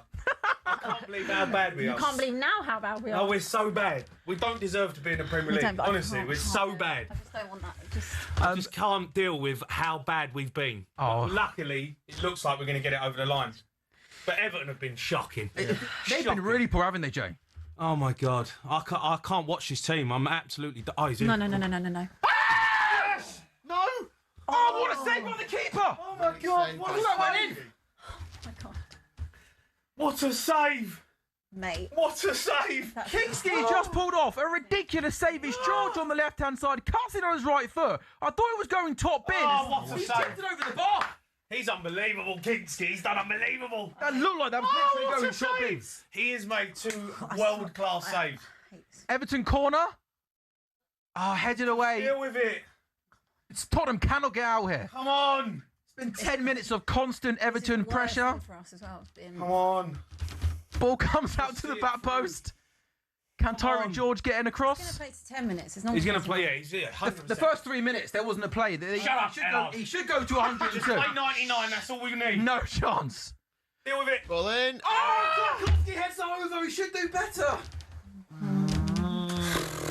Jay De Zerbi's been passionate on the sidelines, hasn't he? He's been unbelievable. He's brilliant. He's absolutely brilliant. He's a proper gaffer. Proper gaffer. He just needs to get rid of all the dead wood in this crap football club. Including in the board. It's the last time I ever want to see Richarlison in a Spurs shirt. I know that. We have played 9 minutes of added on time. I reckon the ref... I think we've done it. I think you've done it, Jay. I think we've done it. Oh, I want to celebrate, but it's embarrassing. Don't celebrate. No, I'm celebrating, but it's embarrassing. They actually don't deserve us to celebrate. It is embarrassing. It is embarrassing. Ref, come on, it's 99. Blow your up, whistle. Mate. Come on, blow the whistle. Blow the come whistle. On. Come on, just blow up for us, ref. That'll do us. We've seen enough. If I never see nick a foul. If I never see that front 3 again. Nick a foul. Just see it out, boys. I want to win. I want to put West Ham down. Like, just level on points with them. It's embarrassing. Just boot it. Ref, come on. It's 100 minutes. We played 100 minutes, ref. He's going to play for 102. Come on. Just to make the suffering even longer. Killing us. He's so bad. Just see it out, ref. It's got to be over, right? Surely, just come on. It's got to be over. I want the win. I want the win. I want a clean sheet. I'm hating this. Arsenal winning the league and this lot staying up. Come on. And Chelsea getting tonked again today. Well, I haven't even looked at any other results. Same. Chelsea is still pony. Ball into the box. Oh, headed away. Ref, we've played 101 minutes. Blow the whistle. We've played 101 minutes, Ref. How long do you want to play? No, just... It's ridiculous. Blow the whistle. Someone deal with it. Not like that. Not like that. We don't put the ball out. We never get it out of play. Ref, you've got to blow up. Don't foul. There we go. Yes! Come on! Come on, Abs! Come on! Come on! Get in there! We're in the Premier League, son! We've done it! Well done, Jay. We've done it! Get in! All you mugs that wanted us down! What they have put All you us mugs through. wanted us down! What they have put We've done it! Come on! Well done. Absolutely well done. Jay, before you go, I know you're doing the phone show. Just tell us.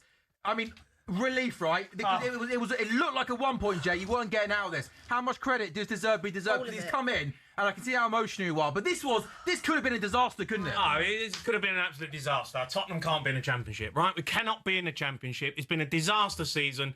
So much has gone wrong. Deadwood all over the park.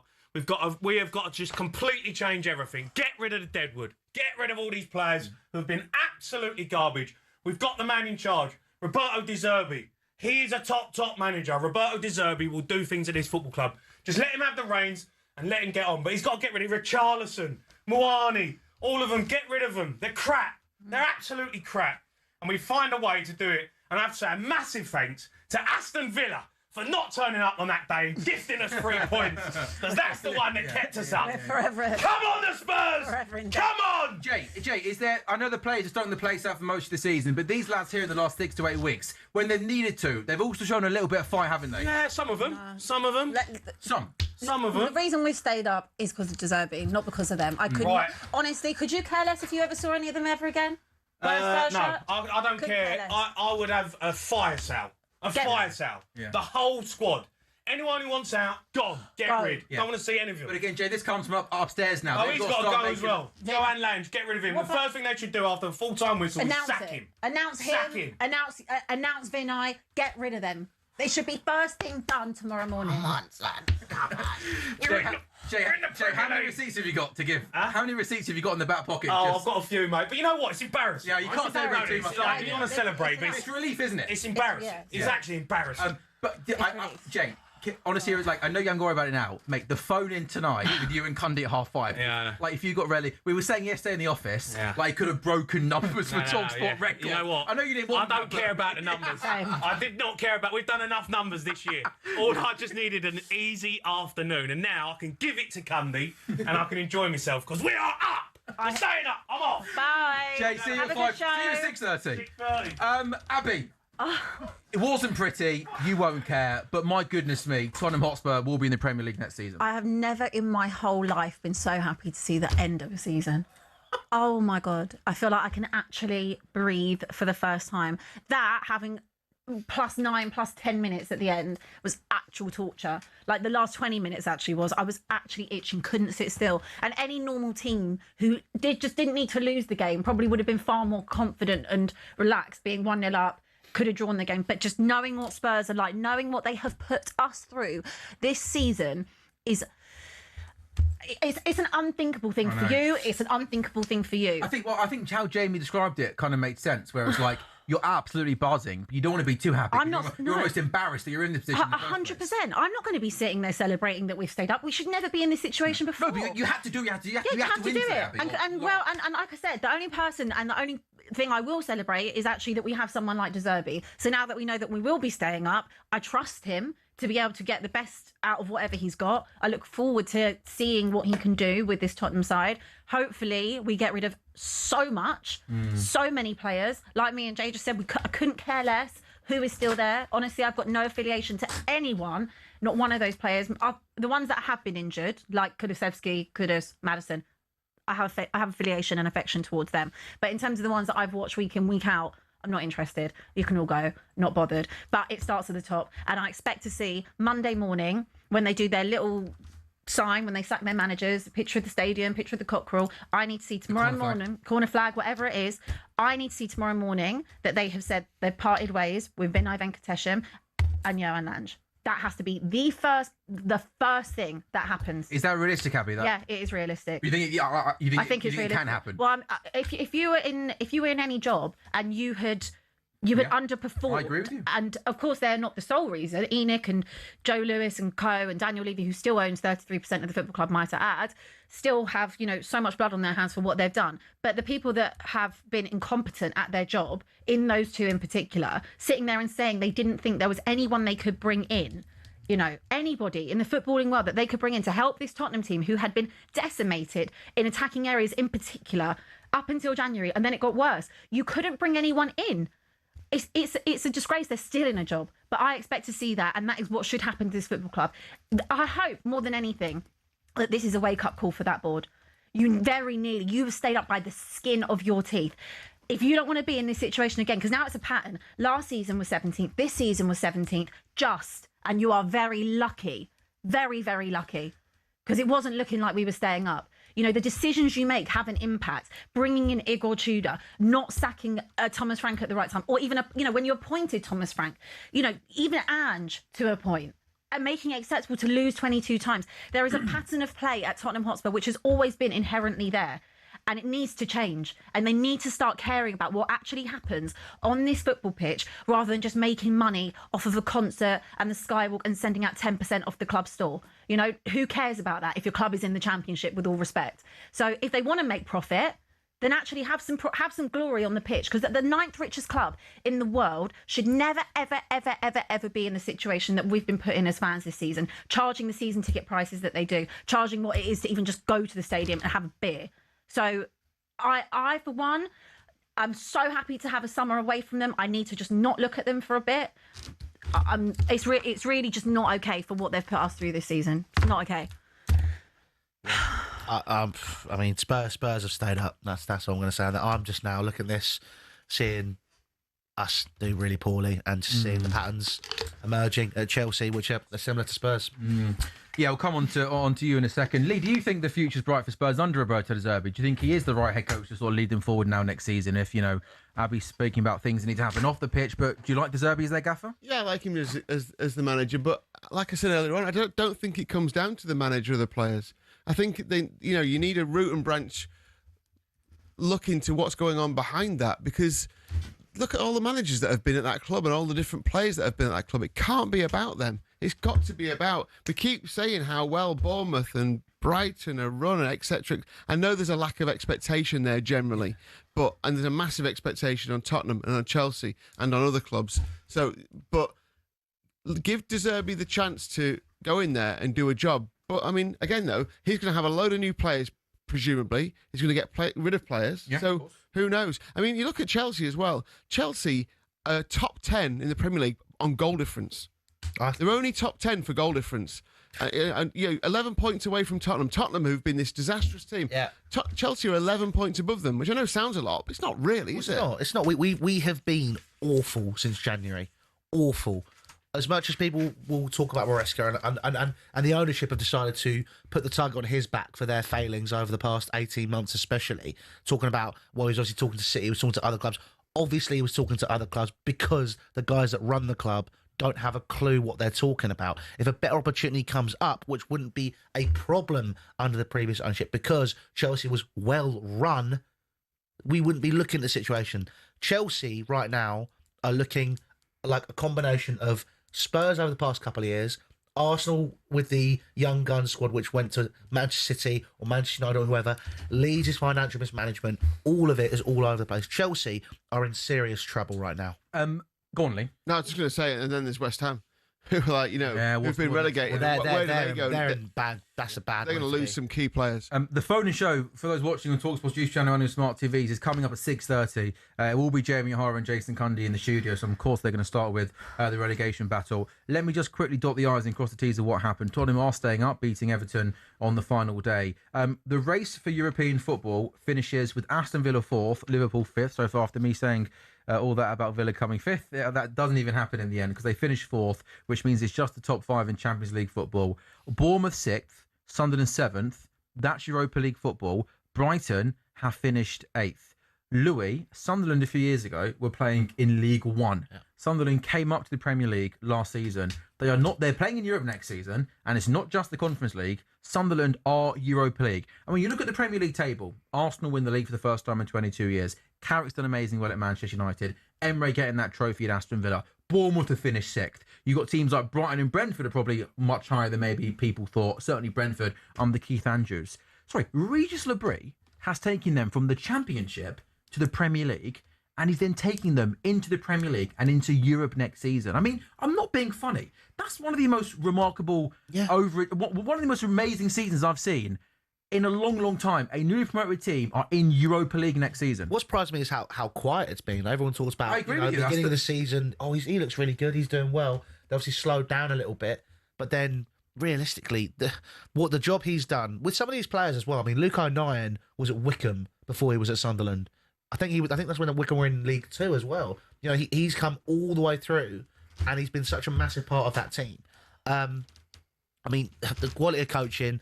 And you remember during the season as well that they lost a load of players to the African Cup of Nations. Yeah, yes. Remember that? And so there was like a month, or it's longer than that really, where they've lost their best players. Yeah. You know, and then they suddenly come back and they picked up again. They've had peaks and troughs in the season, but they've even when we thought they were done. They've just come back in, went away and won at Everton, and then the result today, really strong finish to the season. Yeah, well, it was considered a write-off, wasn't it? When the African Cup of Nations came around, they went, right, that's it, they're done now. We're not going to see anything more from Sunderland. And then quietly, they've just continued the business. They've done what they need to do, and they've been superb. And, you know, today against Chelsea, I mean, you know, there's nothing I could say different about Chelsea over the past 3 or 4 months that I haven't said already, but I will tell you anyway later, I assume. Well, look, newly promoted Sunderland, you're getting Europa League football instead of Chelsea. I mean, that's a failure of a project, if you like, from a Chelsea point of view. Yeah. Lee, let me answer you this question. If I said to you right now, when you look at that Premier League table, what team has punched above their weight more than any other team? If we're looking now at what manager has done the best job, pound for pound, it's got to be Regis Libri and Sunderland. Yeah, I mean, seventh. Yeah, I mean, you know, Bournemouth have done unbelievably because of what we've all said. You know, the fact that they've lost players. You know, what's happened to them over this season has been brilliant. They lost Semenyo during the season. So again, and they finished higher than Sunderland, but at least they had that kind of, you know, they had some Premier League experience. I think you're right. I think Sunderland have been sensational. And like, you know, you look at the crowd there and fully deserved as well. You know, I've covered games up in Sunderland. The ground is brilliant. The fans are brilliant. And, nothing, you know, it'd be great to see them go. I know it's cliche, but they're proper supporters, a proper stadium, loud, noisy, intense, all of the cliches, but it's so true. No, absolutely, and it'd be brilliant to see them in Europe next season. All those teams who've made it into Europe, fantastic. Brighton, Sunderland, you know, Bournemouth, fantastic, and Brighton will be very keen to emulate what Crystal Palace, their big rivals, have done, and obviously Crystal Palace may well go on to win that final this week. But also as well, like, you know, I mean, there's lots of players they brought in the summer that really obviously came in and made an impact. They got goals in that team, don't they? And Brobby and Isidore, and often teams that come out struggle for goals. But I know maybe his form dipped towards the end of the season. He had an injury, didn't he? But I mean, the son of Granit Xhaka was a bit like, whoa, hang on a minute, Granit Xhaka. He was fantastic all season. Obviously missed him when he went to AFCON. Keeper has only made a mistake today, but Roos as well. So you know, how many do they keep again? That's the question, isn't it? Who comes in for them? Who comes in for some of these players and takes them away from Sunderland? And the other thing that's amazing about Sunderland is I'd be fascinated to know how they brought so many players in and got them to mould together so quickly at the start of the season. Because lots of teams struggle to do that. Nottingham Forest famously struggled to bring lots of players. They brought a load of players in, and they were straight into it. They did something up there that managed to get this kind of like bunch of players from all over the place. And they started straight away. Yeah, it's incredible. And again, if you look at the three teams that have confirmed Europe today, Brighton, Sunderland and Bournemouth, what do all three of those teams have in common? Just good recruitment, strong recruitment, consistent recruitment, all the way through. I mean, Brighton and Bournemouth have been probably the two best examples of it in the Premier League for a long period of time now, where big players lead their football club. Bournemouth lost their whole back four last season, lost Semenyo in January, but it is good, shrewd recruitment. And no expectation or very little expectation. I know I keep going on about this, but it means so much because everything that you achieve, the fans then appreciate it so much. Yeah. You know, and they're not going to go into next season expecting to win their European competition. They're going to go in there and think this is a good adventure. You know, Sunderland aren't going to go into the Europa League next year thinking we're going to win this. They'll go into it thinking this is going to be brilliant. We get to travel to European cities to go and watch our team. A couple of years ago, they're in League One, doing away days in League One. But as soon as the expectation starts to outstrip what they're capable of, that's when the problems start. Yeah, I get what you're saying, but I think like there's going to be a little bit of realism around the football club. Like I'd be surprised. When does it change? So when it starts to change, they've got a few years to get to that point before it's like, you know, if they have a tricky start next season, Regis Libri is under pressure because, you know, they've lost a few.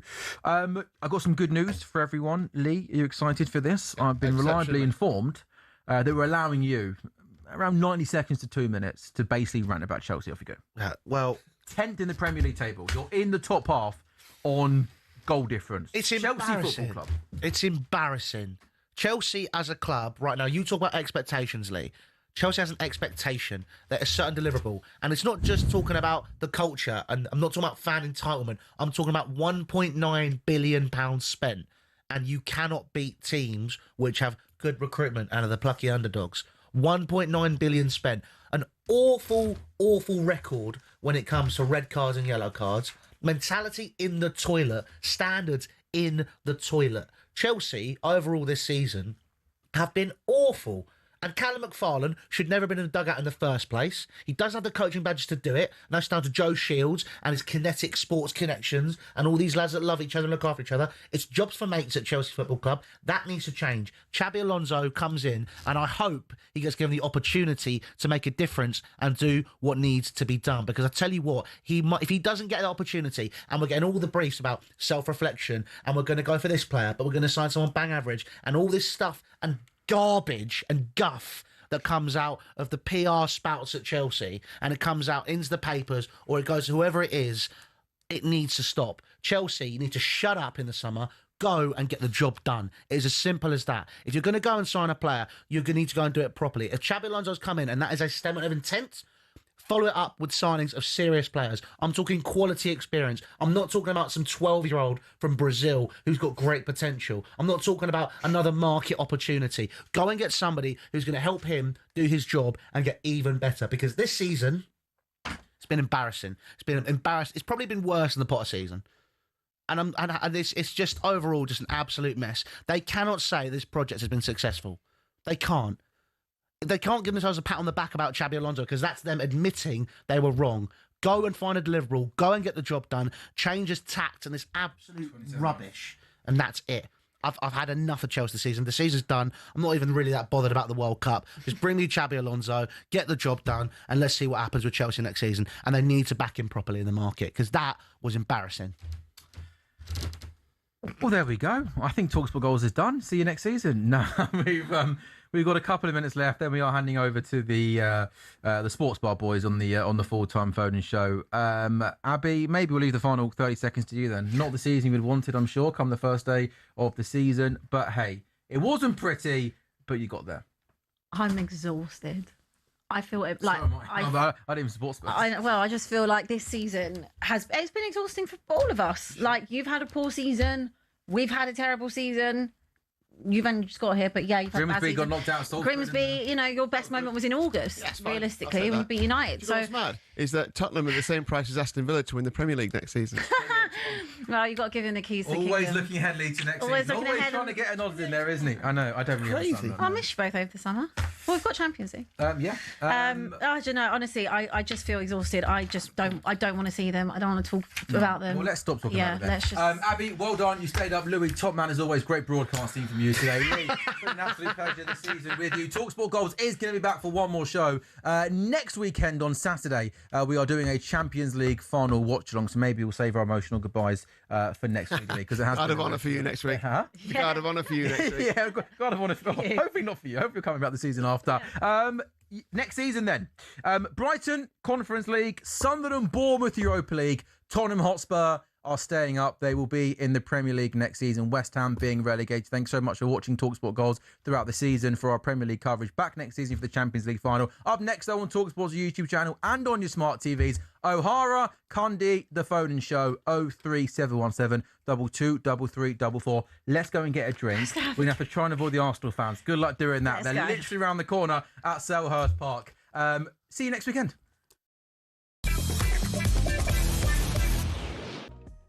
Thomas Tuchel, when it comes to naming these squads, he always gives us a headline, doesn't he? Do you remember when we were broadcasting from Ascot and he left out Jude Bellingham? Obviously, Trent Alexander-Arnold has been omitted, so there is always a talking point. But I think if we'd sat down yesterday, before obviously we started getting all the news yesterday afternoon, and put our 26-man squad down, there's probably, 4 names in there that maybe we wouldn't have expected? 3 or 4, maybe, yeah. None of us would have had Ivan Toney. I mean, not Ivan Toney wouldn't have had himself by the sound of things. The fact he's at the embassy this morning tells you everything. Yeah. As far as the back four is concerned, I think it will be James, Konsa, Gay and O'Reilly to start the first game of the tournament. I think we're pretty solid on that. So therefore, you can afford to take a couple of wild cards, a couple of slightly different players that fill gaps later on in the tournament. John Stones, we mentioned lack of minutes. We can't expect him to play 10 games or 8 games in 4.5 weeks. It's not viable bearing the amount of minutes that he's got under his belt. But class is permanent, and Thomas Tuchel likes to have him around. If you remember last year when we were in Girona, he wasn't fit, but he brought him into the camp even though he wasn't part of the squad because he wants him around. Why is that? Just explain to us what it is about him that he really likes. Well, these boys have got to spend